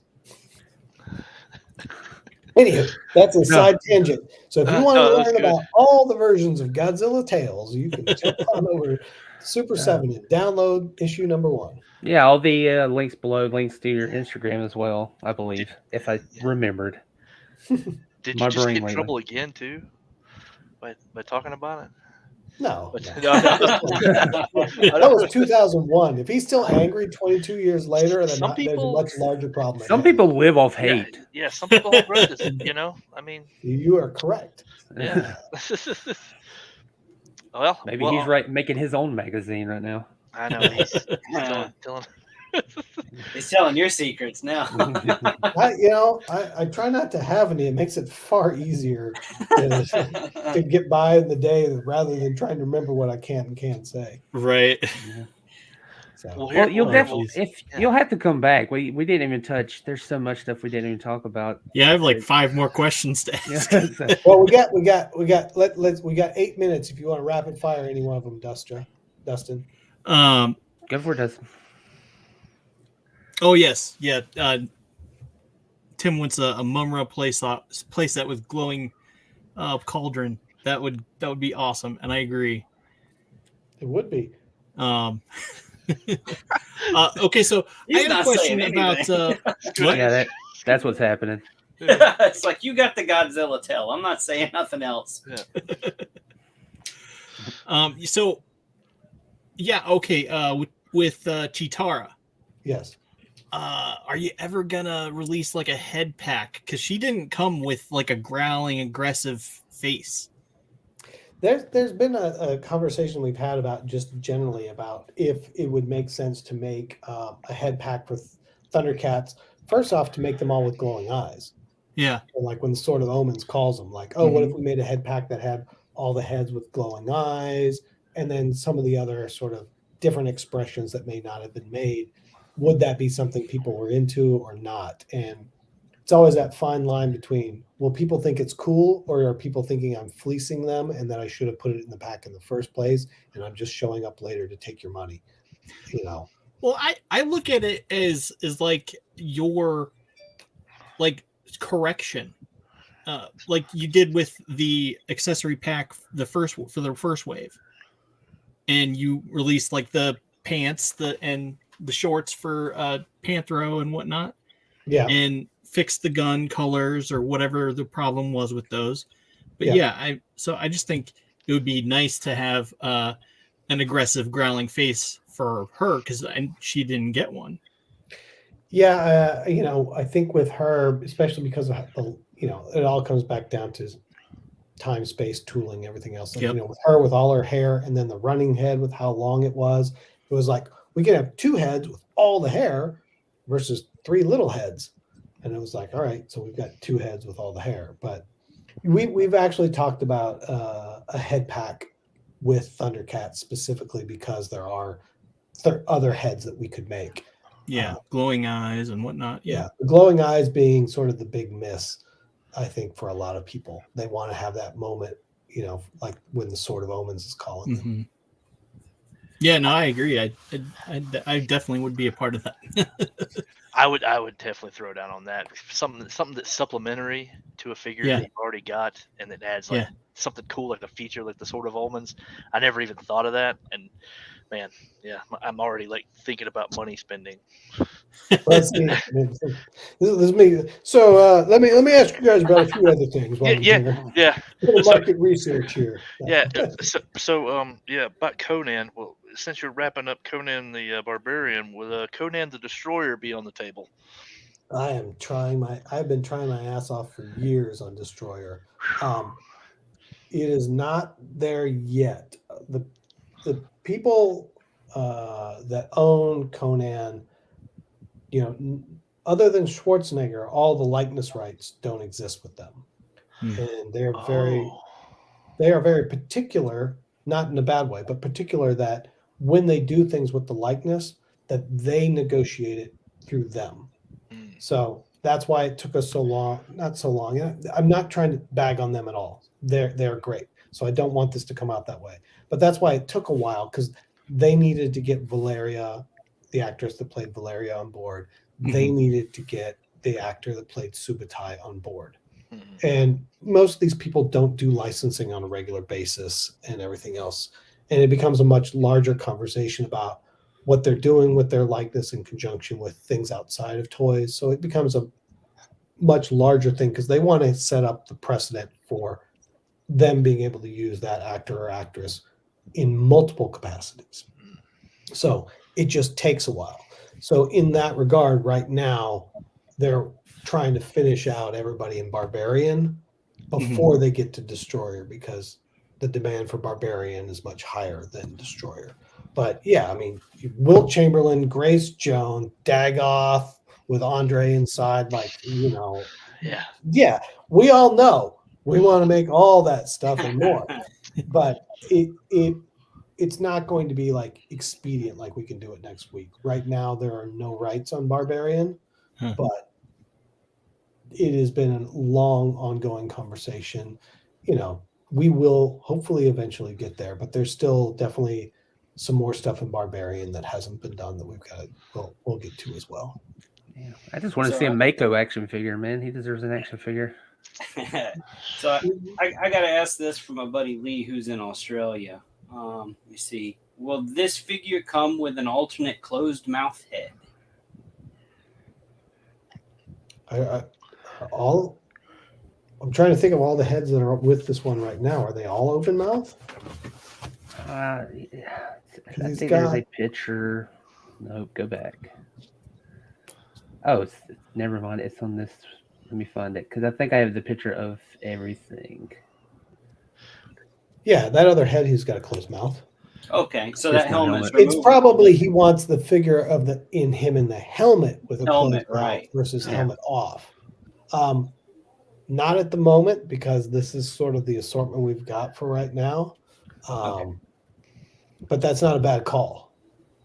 Maybe you can. Well, it's probably too late to go in and removable helmets are a nightmare. If you want to make a helmet actually fit onto the plastic with how thick it's got to be to hold its shape, all of a sudden it becomes Darth helmet. Like you got to mold it onto the face. I know, because I do stuff like that through hobby things. So yeah, I was about to say, I'll settle for a praying to come face. I'm the helmet guy, so I mean I know where you're coming from on that. Yeah. Oh man, that's gonna be such a great figure though. That scene. Yeah. Grant me revenge. Yes.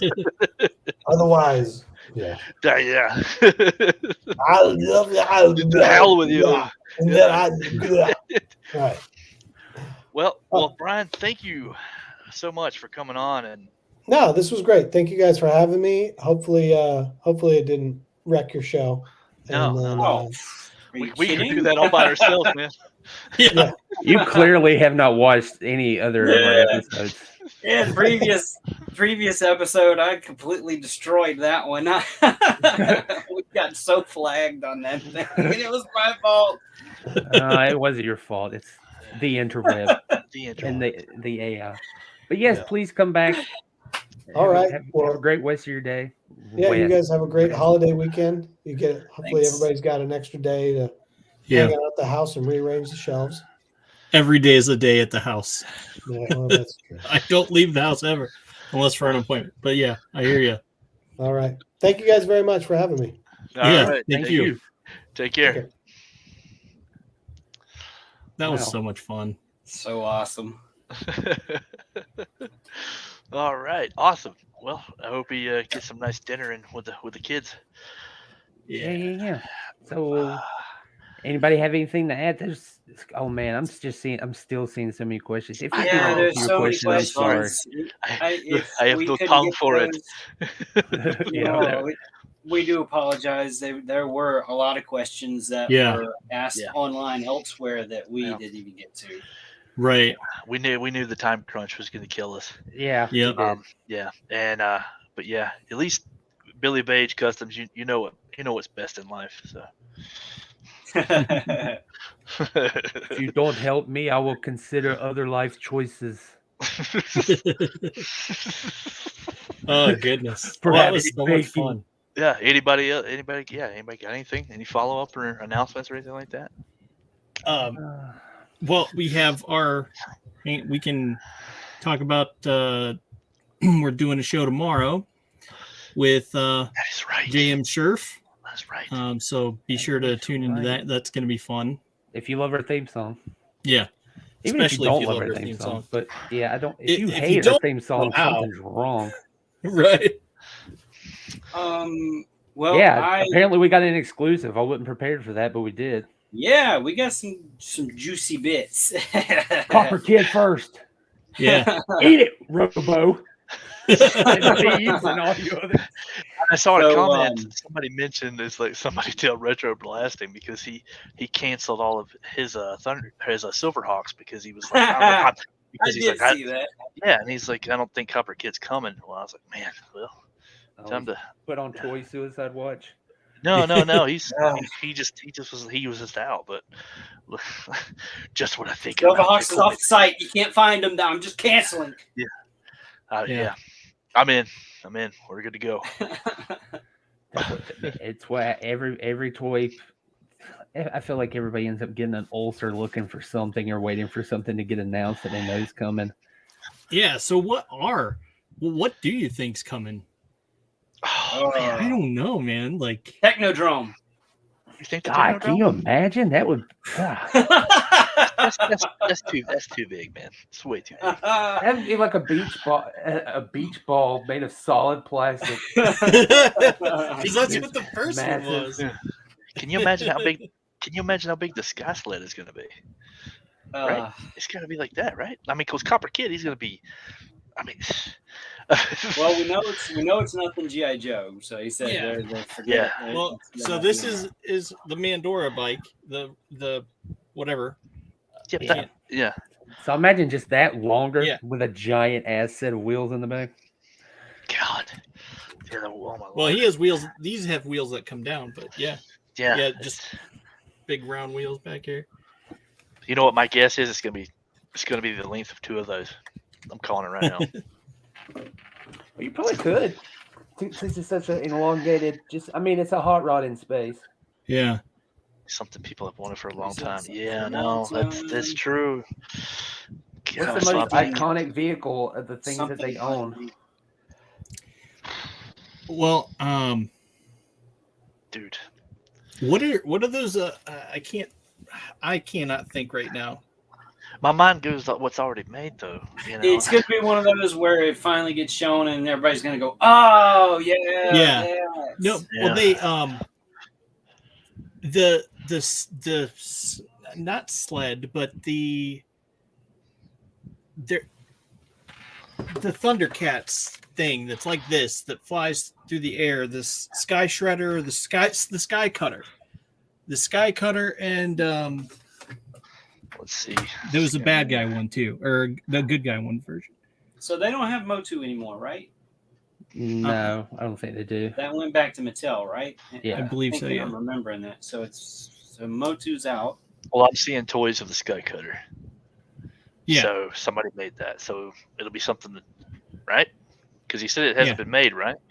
Right. Yeah, Sky Cutter hasn't been made. No, I think it has actually. Yeah, it has. I'm looking at images right now. There was an old vintage one. Yeah. Well, what about? See, he said it wasn't Joe's though. He's for.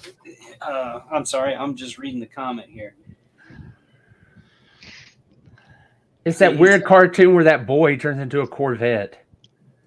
Yeah. You know what? I remember that. I don't remember what it's called. No, That's he it. said it wasn't Joe's. They're not doing vehicles for Joe's. That's it. Right. We're getting Knight Rider. We're getting Kit. Turbo Team. Man, if you don't even Turbo Team, that's what it is. God, I had Michael Knight figure, and I swear to God, it was like a 6-inch figure, and the kit was to scale with that figure, and it was electronic, and you push his the license plate. He said phrases from the show, and the doors opened. No kidding. It's just lost in time. I don't know what happened to it. I can only assume that there was a fire in at one of the houses I lived at where the shed caught fire in the backyard, and I can only assume that it was in that and just burned up. I had Dino Rider stuff. I had the big Diplodocus, that moved, and I just poof gone. I'm assuming that's what happened. You think it's going to be Billy's little Doom Buggy from Power Rangers? Not the Doom Buggy, the beetle, the beetle that flies. Oh God! What did they call that thing? I can't remember. I'm going to look it up. Oh, it was so stupid. Yeah, it was just like a Volkswagen Beetle with just like garbage can lids and air hoses glued to it. No, it's not gonna be that. You don't want to have to pay Hovercat. The Hovercat. Somebody got something? You got something? Man, I don't even have an opinion. Well, you gotta have an opinion. I didn't get to use it the whole show. Oh shoot! What? I think. What Doji Kaj? The I was actually going to ask. I'm sorry. I was actually going to ask this if there was any interest in him doing Brave Star, because I feel like that's the only big '80s property that I haven't tried to tackle. Well, I think it would fit right in with them. Well, I know there's Dustin, all the questions that we didn't get to ask, you've got a direct line to them. So screenshot them and send them to them. Say, hey, by the way, here's what we couldn't get to during the show. If you're sitting on the toilet or whatever, shoot me some answers. we should. And I feel like I should have asked him. Look, when you want to do that reveal of Copper Kid, you should come talk to us. Right. Oh yes. Oh, because there you go, Dustin. Line it up. Yeah, reveal party. Get us that exclusive. Come on the stream and reveal Copper Kid, please. Just basically telling Dustin to whore us out. Yeah. Come on, whore us out. I mean, it's I'm the fine oldest with profession. Yeah, you're not denying it. You're like, yeah, give me that plastic. It's the oldest profession. I mean, Oh yeah, right. Yeah, man. I'm trying to think of a big vehicle. I didn't get to ask my comparison joke. I wanted You to know what? I'm willing. Here's where I'm legitimately hedging my bets. The Homer. What? The Homer. The car that Homer Simpson designed himself with the big bubble dome in it and everything. is there a toy of that? There, Simpsons. The Homer. The Homer. I will find a picture of it. Because it's so. I know what you're talking about. There's toys of it. Yeah, there was like a model kit of it. I used to have the model kit of it. Yeah. Oh man. Yeah, we're gonna be. This is gonna keep me up at night. Thanks. Oh, that's a terrible. You're gonna have to make a spreadsheet. You get all of the lines that they've got right now through. You guys are gonna come. That whole back vehicles. Yeah. That whole back wall is gonna be covered in post. Pepe Silva. So I've been thinking about this, right? We need that clip. Carol. I know. Carol. Oh, we were 5 weeks ago. Present screen. Share screen. You haven't slept in 2 weeks. You're thinking about all that stuff. I'm just chain smoking. Oh, that's a terrible. This one. There it is. Okay, here we go. Sorry, technical issues. This thing. No, wired. Get out of here. No thanks. That thing. Oh. That So- monstrosity that Homer Simpson designed himself, and that his Yeah. brother built it, and it ruined him. It has the separate compartment to put your kids in so they don't bother you. I know there was the model kit. Yeah, I just looked it up, but I mean, does that count? Model kit? I mean, it's No, not man, technically like, a toy. and plus they're doing that. You know, the Simpsons. That's the most. I think that's even more iconic than their station wagon and the This pink is- car. I mean, they could do the family car, but I feel like Yeah, the Homer's iconic. I'm just going to put my crazy bet down on that. yeah. I'm looking at the comments here. Hmm. Bravestar. I don't even know who has the license to Bravestar, but I do know there's another company out there that's making not Bravestar stuff. Like it's called the Marshall. Yeah, And yeah. I'm not gonna say their name because they kind of screw us over. But Tiger Sharks. I have no idea who has that license. And Surely surely that's all because that was all. you think it's You all know, Rankin Bass. That was right? I was all about the to say Rankin same. Bass. Yeah, it should. I think But so. but now with WB, like you never know, you know? Oh yeah, they could absolutely sell that off at any second. Yeah, Just they- dump all that stuff. Like No- we no don't one- want Thundercats and Tiger Yes, Sharks. We don't want it. yeah. That's well, we. I mean, not to like talk trash or anything, but we were going to get Ramen on the show, and we were talking back and forth about meeting up and maybe looking at some products, some stuff that they were going to send us, and we were going to pay for it anyways. We wanted it, Yeah, and they just threw it out to offer. Like, yeah, hey, yeah, and they you, were you like, no, want samples? We're like, yeah. yeah, I mean, we'll take Sure. them, but we're going to get the product anyways because we like what you're giving out. And then they kind of just, in a non BS way, kind of told us, well, you guys aren't really big enough and kind of not worth our time. So Yeah. it kind of was like, And oh, straight okay, up cool. ghosted us. Yeah, that and I was was like, before they ghosted us, and then we reached out like, "Hey, what's Yeah. going on?" yeah. And then they so- explained Yeah. why they ghosted Well, us. Right. So hit that like and subscribe and tell your buddies, hey, come watch. yeah, I mean, I Even don't. better, send this video, link it to them, and tell them to check out the newest episode with Brian from SUPER7. Look who we got. Yeah, I mean, yeah, we are. I mean, I agree. We're not that big, but we're working on it. We're getting there, and I not appreciate even, like, everybody I'm not that's mad. here. Yeah. I'm just upset Yeah, because I'm It like, we didn't do anything. yeah. It just felt kind of rude. Yeah. Yeah, but hey, yeah, you're right. And Well, I thank mean, you. we got Manscaped for like a little more than a month. You know, come on. I mean, you can't tell. I mean, yeah. No, And I'll shave this. I'll shave this, but never this. Well, once a year, I need a beard vacation. I'll do the Wolverine chops if you guys want. Thank you, Billy. Billy's a good promoter. He is that squirrel and has that nut and just running with it, and he goes Yeah. everywhere. Yeah. He's just a squirrel trying to get a nut to move your butt. Hey, Billy. Billy, are you more of a Carl's Jr. guy or a Hardee's? There's a story behind that symbol that he's got there. It's Oh yeah. it's kind of a riff. It's a riff off of that, but he combined it with the Mythic Legion's Sons of the Red Star logo. Oh, They're the okay. faction symbol for that. So that's why there's like a skull face in it. And me and him were talking, and he was like, "Yeah, I got to come up with a name for this." And I'm like, "Wow, crap! What did I say, Billy? Sons of the Burger Star or something like that." The Hardinians.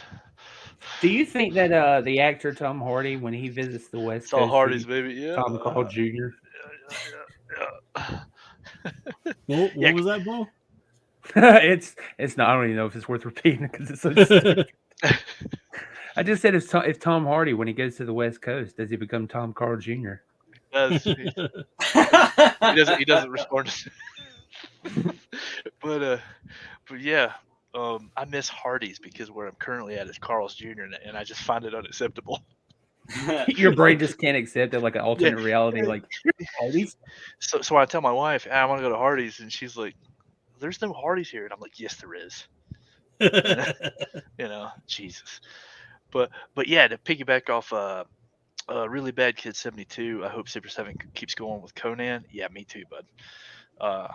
That's the reason I asked about the Conan the Destroyer, because I want that iconic Conan, when he's kneeling down at the beginning of the movie and he's praying, and I was like, oh man, like, just give us that one. If you can't get the likenesses to everybody else, just pump that one out, because I know Arnold is pretty easy to come by nowadays. It's the same thing with Red Burrito. Yeah, it's Green Burrito for oh yeah, I forgot for Carlos Jr. It's like, it's so weird, man, but whatever. I just want to see Mako. What was Mako's character, that wizard guy he played? He was the wizard. He was literally did just he have a name? Supatai. No, Supatai was the archer. Right? Was it? Oh yeah, no, you're right. You're right. Yeah, Supatai is the archer.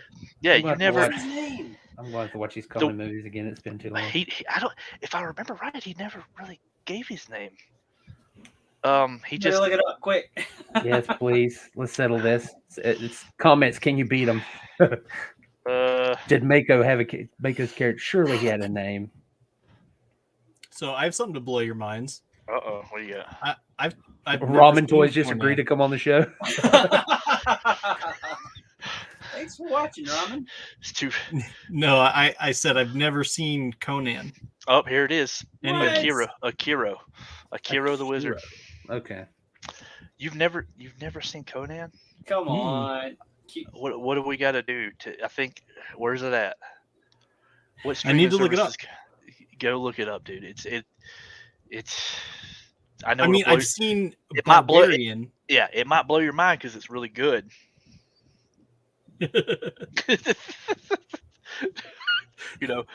Mister, I play Halo 3 before. I just kept me up at night. You understand?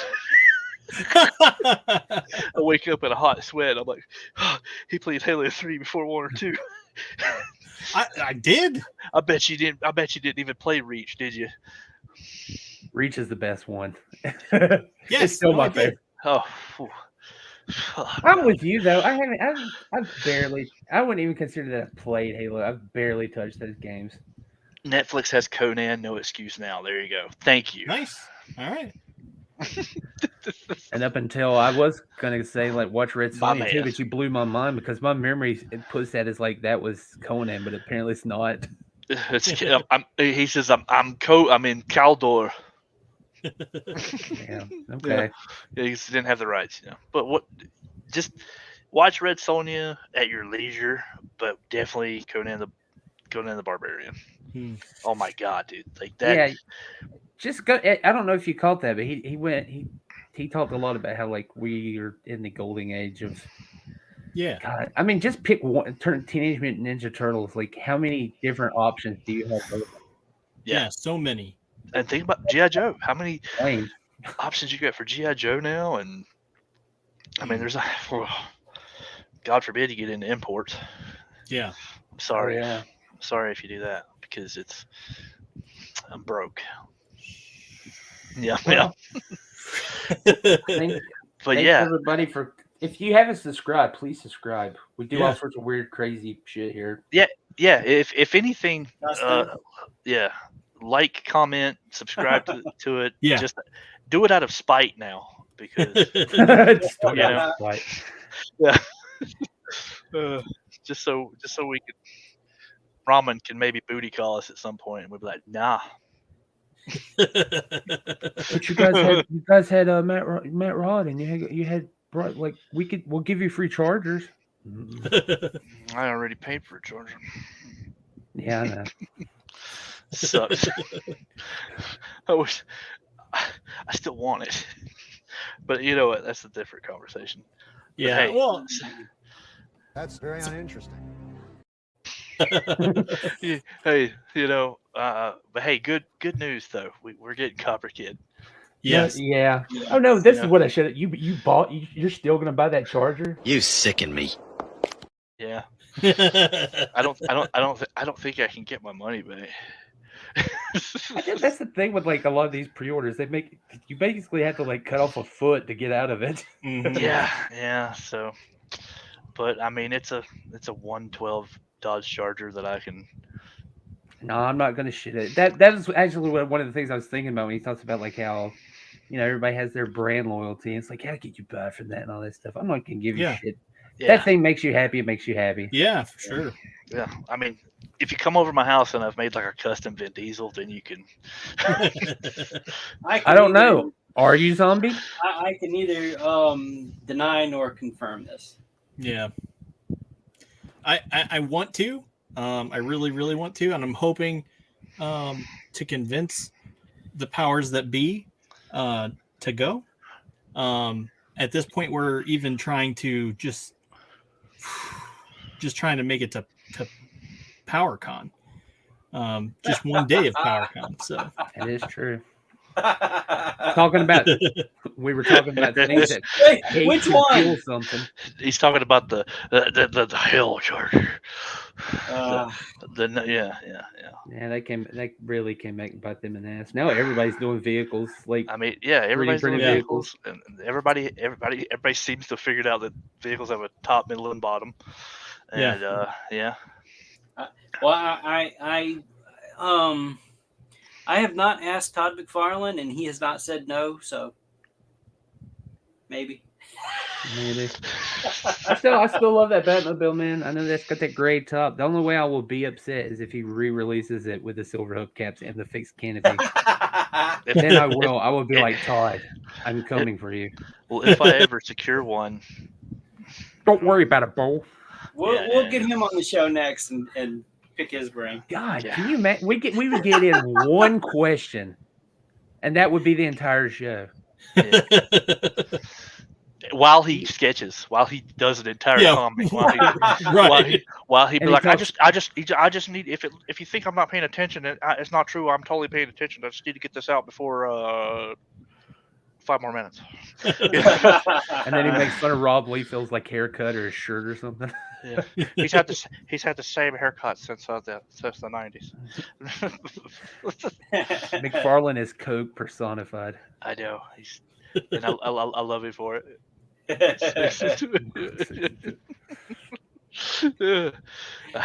Yep. Well, sincerely, thank you everybody for. Yeah, we need to get.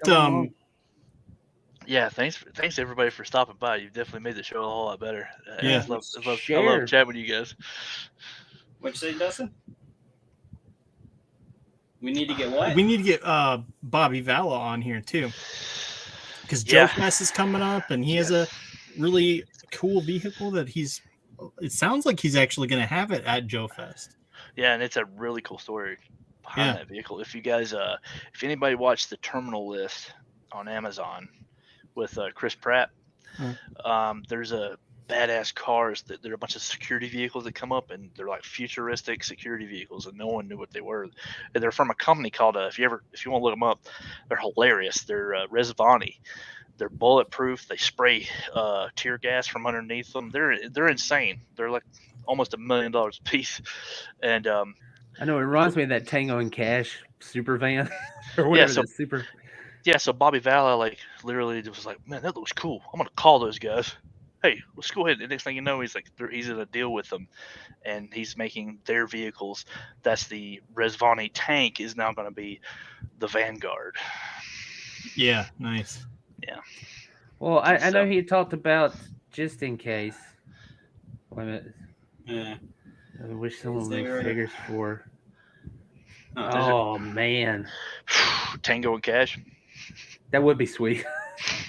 Since you brought it up, Tango and Cash. You got to have the vehicle too. Yeah, the super van. I mean, God. I know they've done the little figures, but I would like a 6-inch scale Willow. I would like Mad Mardigan and General Kale. Yep. Especially General Kale. I would like SUPER7 just go ahead and give us over the top. You know what? They made over the top action figures. I know. And they need to be back. It's weird that happened, but it did. Mm-hmm. They were like the Rock'em Sock'em, but Big Trouble in Little China. Big Trouble in Little China. Yes. Yeah. There's like we would need a Jack Burton, and then the Port Shop Express and the the vehicle is on the terminal. Wang. Yes. I would want Wang. Wang was the shit. You don't have a Wang now. I do not have a Wang. Yeah, Billy. The vehicle is I would like a 6-inch Wang. If you remember back watching the terminal list, the character Steve Horn, the big bad guy, when he pulls up with his crew and like his little motorcade, the Resvani tank is that silver security vehicle. Yeah, the 3 So storms. if you want to get an idea of what it's going to look like, that's going to be it. And it has to be able to pose so you can do the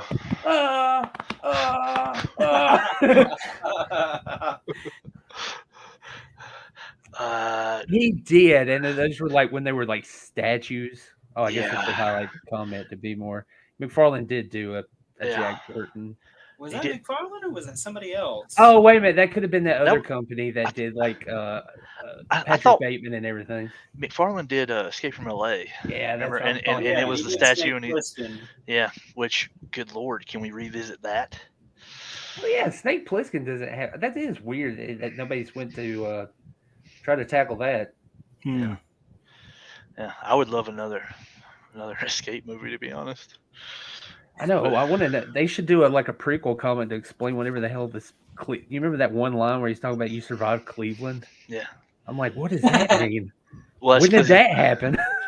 he meant actual Cleveland right now, 2023 Cleveland.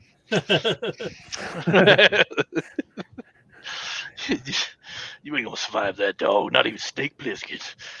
It's so quick, doesn't it? Yeah, I'm telling you, we need old man Snake Plissken surviving somewhere really stupid. Escape from Cleveland, yeah.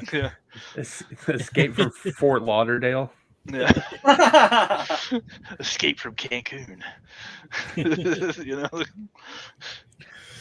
It's just a 5-minute film. Be like, nah, sipping margaritas.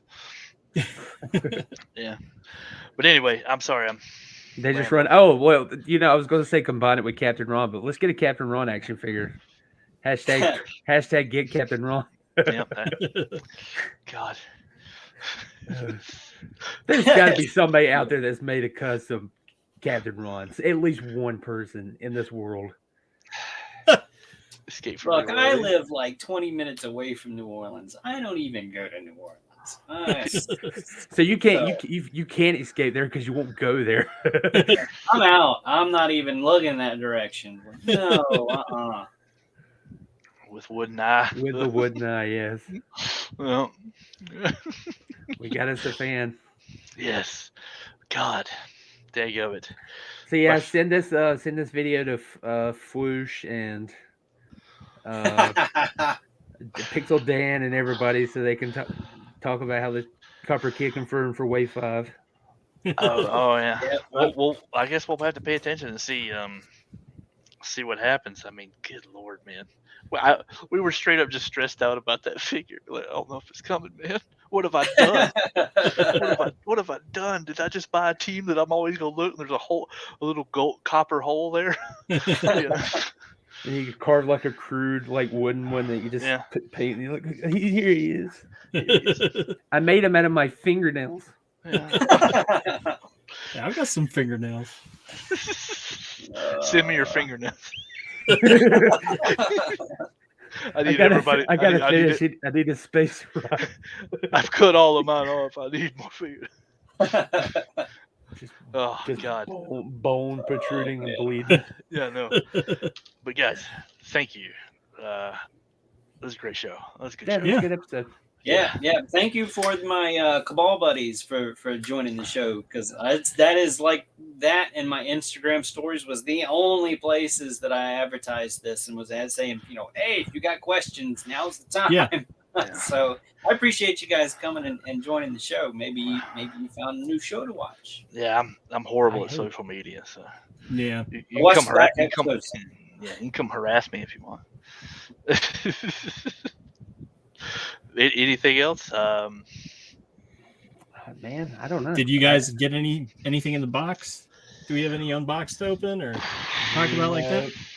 We advertised our show that we're going to do tomorrow, and we got Sean LaChance from Arclay Mountains on Monday, right? Oh yeah, I forgot about that. Sean and what you got? Oh yes, Legends. Oh, buddy. Yep. Wait a minute, let me blow them up. There we go. Which one is okay? I just got these in a trade from my buddy Derek, and that's the female. It's really bad glare. Sorry. That's the female Orc Legion builder from the War of the Aether Blade figures, and it's the Forge Founder releases. Got the thing on the bottom and the gold on top. Nope, wrong side. There, Forge Founder. So that's from the original crowdfunding thing, and then the male Orc. He's super cool. I love this one. I love the helmet.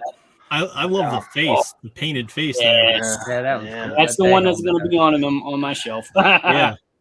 God, they come with so much. These are builders like deluxe sets, the true deluxe sets. They come with so much stuff. You can't even. There's like 2 layers of stuff in here. Right. You got the figure and all the heads and some of the weapons, but then in the back, there's like shields and other parts you can put on him and more weapons. It's insane the amount of stuff. This is a heavy box. Yeah. What did you trade? Your firstborn? I traded some old McFarlane stuff, some of the new McFarlane stuff. Fingernails. Fingernails. There may be some of my hair in that box. So it was a really sweet deal. He got stuff that he wanted, and I got stuff that I wanted, and we were both happy. Win-win. Can you imagine waking up in the middle of the night like that scene in Logan, and there's an evil version of you standing over the bed? I did get one more thing, and Zach beat me to it, I think. Oh, so man. I got mine, and Hudson. I don't want to. Don't look at the bright orange thing that's still on it. Oh, this is probably my favorite looking gargoyle figure. It's pretty great, man. I haven't He even. is so awesome, and it was a pickup from my buddy Travis at Omega. Buddy, I got to get you on the show. They're having a sale, aren't they? Yeah, they are. Memorial Day sale. Yeah, check out their website. The website might not have everything they have in the store, but there's probably some contact info, and he's willing to ship if you're willing to pay. So yeah. Hey. So, man, I need you to get a gargoyle, just a spare one, an open one, and actually paint it like a gargoyle. Oh, like the stone? Yeah, give it a stone texture and everything. I think it's really cool. I do have an extra Goliath. Oh, I'm just saying, I wouldn't mind seeing it. It's funny. The guy who's about trading is ready to trade. I do that, and that's NECA. I do that, and then NECA will go, oh, by the way, we're going to make these now. Right. Yeah. Oh, man. It's always the thing of it. I still want to get Hudson. I really like him. I'm interested about the Lexington though. He's actually going to have flexible wings. Yeah. And that's partly because of him and his He's like a squirrel genetics. Thing, yeah, he's like a squirrel guy. Yeah. But yeah. Yeah, he definitely looks good. They did. I've put gargoyles in that category of like, if I see it, I'll pick it up. Yeah, I'm not like going and like pre-ordering and like doing online stuff, but if I happen to walk by it and it's there, damn it, Yeah. And that's kind of like what's happening, because I've told you, like, I don't know how many times I've told you, I'm not going to collect those anymore. And then I show up and I'm like, so I got this. So I'm weak. Hey Zach, I see you got another Goliath. Shut up. Shut. I did tease this up while Brian was kind of, and I was like, this little on the screen or whatever. This isn't a Legion's figure that you can just get as is. So this is kind of a little pop and swap I did with the heads pack and the unknown one, and so but this the skull helmet thing that I was teasing Brian about a little bit. This is a new piece that I sculpted before Legion's Con last year, 2020. Sculpted, sent it to Lynn from Wolf King Customs. He had it scanned, and we did some digital work to it to really just put the details back into it. Added more details, as a matter of fact. And we got the fit perfect. It is available right now at wolfkingcustoms.com, unpainted. So I'm trying to work on getting some painted or whatever. But so I've got Yeah, the That- helmet looks astounding on that. Like, absolutely it's perfect fit. it's super cool. And another piece that I did, that this was one of my very first Mythic Legion sculpts that I did, and it's got the hole in it so that you can put it on one of the figures. Like if I just popped his head off, and it's a pop fit, so you don't need any like blue tack, sticky tack, or whatever. But so this, when I first did it, I couldn't call it a mind flayer. I was contacted by someone I'm still not going to name and said, hey, you can't. So I went with just kind of scientific name at the time, called it a cephalopod, which turns out no one but me can say. Everybody has trouble pronouncing that.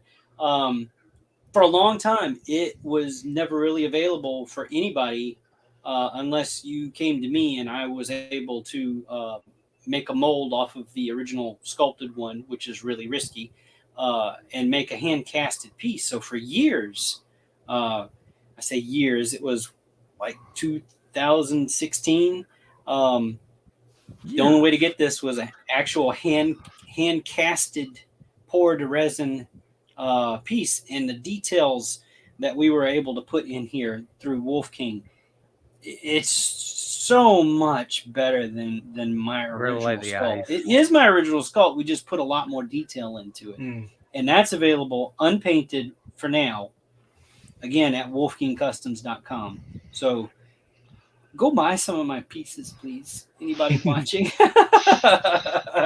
You real quick, you can find me outside of pretty much your local Home Depot. I'll paint your house. That's all I got. I can pick up heavy things. Right. Oh, I guess I should joke around. I actually do. I have books. You can go buy books, I guess, if you want to read. Speaking of, we should. Well, I have this. Yeah. So we had two of those. Oh, real quick, Zach, you were talking about tinnitus. The guy I interviewed, the director, he made a pair of albums that's supposed to alleviate tinnitus, and it's a pay what you want on his Bandcamp. Seth's fundog.bandcamp.com. Well, I think mine is my particular tinnitus is brought on by damage. So yeah, like, I know we were talking about it. Yeah, mine's not coming back. Because I'll just be talking to people, and every once in a while, and then next thing you know, my hearing will just and I have to like space out for a second. I'm like, get blown up a few times, you know. Yeah, it's scary, man. That movie, Sound of Metal, just absolutely terrified me. Yeah, like it's like I don't know the audio equivalent of claustrophobia. I was like, oh my god, I hope I never lose my hearing. Yeah. It's just terrifying. It's I mean, it just sucks, but then it'll stop, and I'll kick back into a conversation, and then hope that I can predict what they were saying by what they're saying now. So that that's why I'm always asking you, can you repeat that? If I do, it's because I missed about 30 seconds of it. So when I called you that one time and I was telling you about my personal life crisis, and you just said potato salad. That's what that was. Thank you. I was thinking about getting a cut. No, you weren't. That's the end of that thing. Yeah. I don't have any products up, but I do have something kind of big that I'm working on, a little side project for Dragon Ball fans. Yeah, buddy. I got this stupid idea for a wall stand, and I was like, oh man, if it works out, I'll make a mold out of it and then cast it in resin and paint it and see if it's something I can mass produce. And if it works out, then and you have some Dragon Ball figures that you'd like to put on the wall, I'll pay attention to my Instagram. Which is point below which is a little there it is. Yeah. And really bad. Yeah. And to answer this question, What if I could punch him? Oh, I can't. Yeah. How good is that Lexington's? See, that's the thing. I haven't seen it. like in hand. I've only seen pictures online, for pre-order. But man, it looks good. I think it looks good. He's a little buff for Lexington, but I think it's because of that style that they're making these figures in. They're like really, really muscular, which a lot of people don't like it. But man, I think it's kind of cool. Oh, I dig it. Yeah, I thought it was a little tall, if anything. But then again, it's because I'm remembering him always like being squat, and he was always in his squat position. Yeah. But he could be that tall. And the thing is, we haven't. Has there been any promotion shots with him next to other gargoyles? Because all the other pictures I remember seeing, he's by himself. So. Yeah. I want to see him next to, Goliath. Yeah, next to Goliath. And yeah. But that line is going crazy. I mean, I don't know if you saw, what was it, Toy Fair or last year they showed Xanatos, the armored legions. Yep. Man, dude, they look insane. So the wingspan is a huge killer of space. That's why I have hooks hanging from my ceiling, and I hang my gargoyles. And they're all in flight mode, because it's like, man, I don't have any shelf space for that. Like, I know it looks pathetic behind me, but all my figures are actually here in front, and that's so I can sit here and look at all the money that I've spent. Look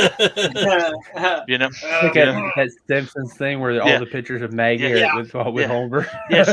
See, Zombie, all that stuff's behind you, so you kind of have that nice piece, But, don't even want to think about it. Yeah. Me, I look over here and I'm like, at least do it for them. At least with the gargoyles, if you are going to get the whole line or whatever, they do come with the folded wings. You just have to buy the human characters or the other people to get them. That's the only thing I don't like about the line is, like, you have to be all in to get the, like, they're treating them kind of like a Build-A-Figure kind of thing, and I'm like, I kind of wish, like, you could fit, dude, if you've seen these boxes, you could put the folded wings in there. It's like, don't lie to me. They can fit in there. And to bounce off right here, are you talking about Macbeth or the actual Vikings from the Viking area? Because I saw that Macbeth, there was like a silhouette. He hasn't been fully revealed yet, but I think Macbeth is coming. Or Cold Stone. Are you talking about Cold Stone? Cold Stone is coming, but no, you remember Macbeth, like the guy who's immortal and he's like entwined with Demona? Yeah. He, like, they showed like a silhouette. I'm pretty sure I didn't make that up. I'm almost positive. And so, because I think he'll come out and he'll come with the folded wings for Demona. Mark my words. I can answer this question. I'm willing to bet it's because NECA's, joints aren't their strong suit. Yeah. Well, probably not. Yeah. Are you saying the ones in the beginning that attacked the castle? Yeah. I guess it'd be cool if they did like a 3-pack and maybe did them like army builders, so you could buy a bunch and like swap out heads, and then you could build as many Vikings as you wanted. You think that'd be too crazy?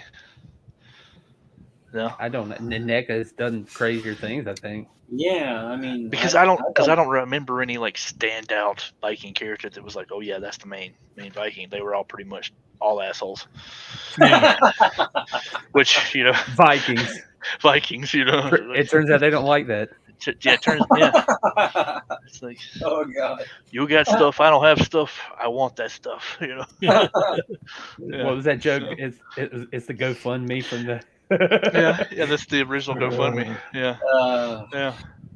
It's my. Hey, you want to support my Kickstarter? No, not really. Well, you're gonna.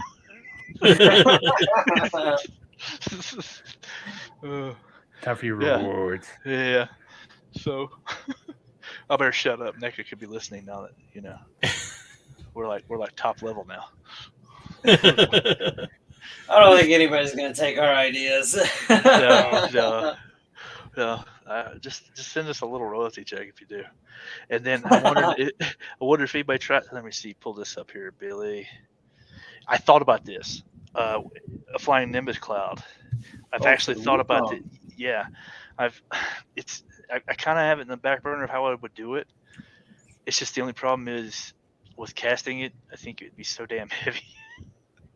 Like, because then I would have to make it hollow or something, and I don't have the ability to injection molds to make hollow. I would only be able to cast it in solid resin, or do it in 2 parts and then put them together. Then you would have that seam, and that would look ugly to me. So just hide the seam in the cloud. It would still, I would still know it's there. And it's, and it's a cloud, and I don't know, man. Toy photographers do not care about that stuff as long as it looks good.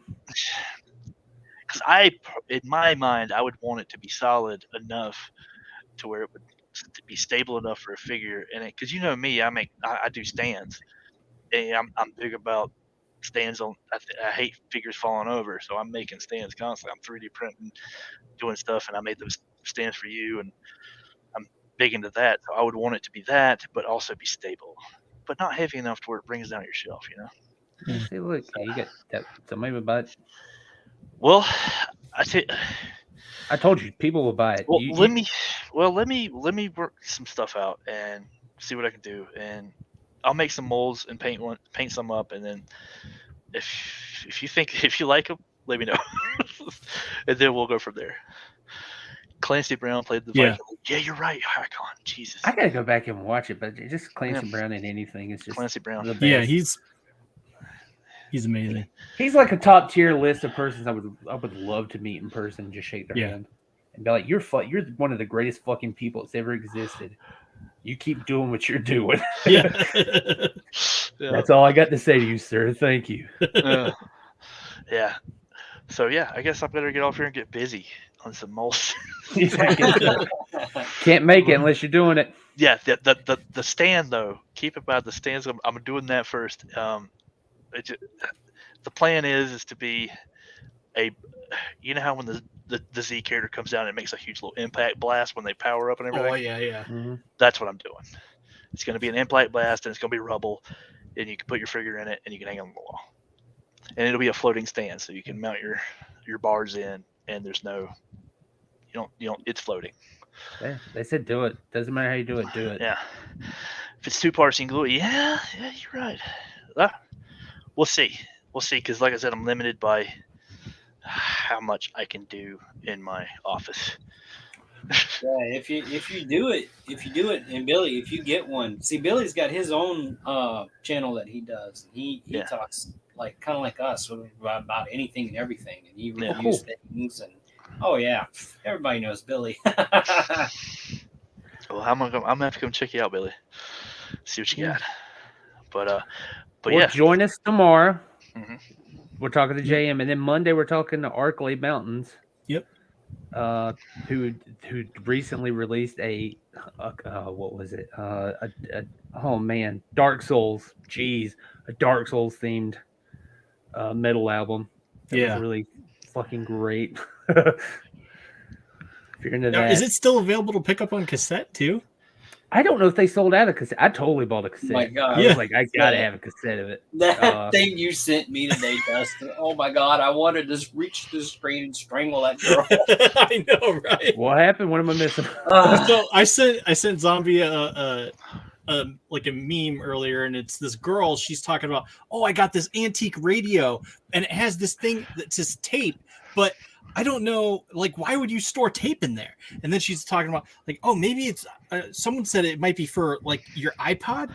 So you might put that iPod in there, and then it plays through the speakers. That'd be so cool.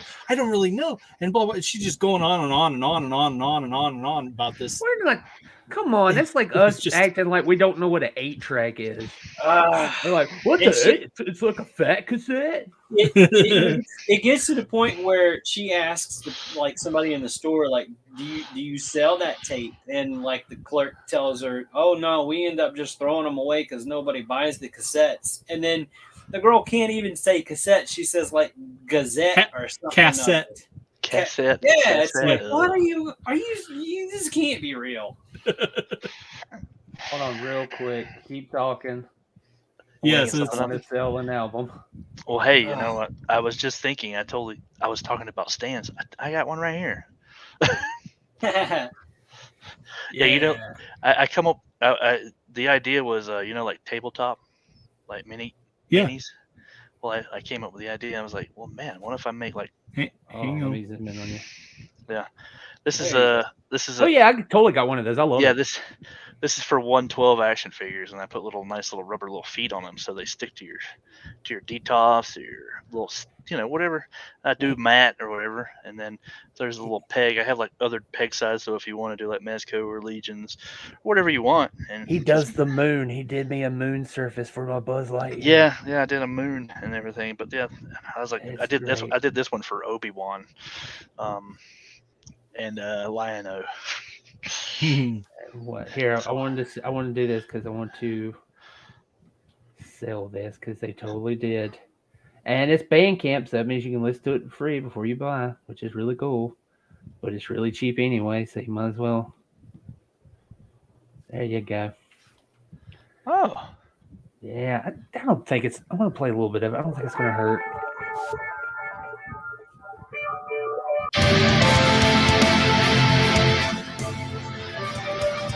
the lawyer just contacted me. We are in serious shit. That happened the other night, so I don't want to curse. Yeah, I think it'll be fun. I don't think they care, but yes, and not to brag, I got to do that album cover, man. That was fun. Yeah, that's awesome. You see me look over at my door. What do you want? Yeah, we watched Zach get swatted because of something I did. Get him, officer. What the fuck did I do wrong? We got to go out on that. Yeah. Sincerely, everybody, thanks for showing up. Yeah, we'll be back tomorrow, everything. Monday. Just subscribe to us. Keep up with what we're doing. Yeah. And one of these shows, I'm gonna do a pop and swap live. I've already got the character that I want to do for Mythic Legion's pop and swap, and I've missed so many shows since I've talked to Dustin about wanting to do this. And tonight, you should do a live stream. You really should do a live stream of your process. Yeah, I think a bunch of people would watch that. I would. Do it. Oh, I'd be terrible at it because I don't heat anything up. I literally grab the figure and the parts that they tell you that you should heat up, I'm popping them apart because I'm so used to doing it. Thank you. Yeah, thanks. Yeah, I think you should totally do it though. Get you a little cheap little heat gun off Amazon. I got one for Oh, like no, 11 Oh, bucks. he has a heat gun. Yeah, I'm pretty sure it's I've got a safety heat hazard. gun. Oh shit! Now we just got flagged for that too. We Brandishing already have a weapons. thumbnail, man. Oh no. All right. No. Good night, everybody. All right, boys.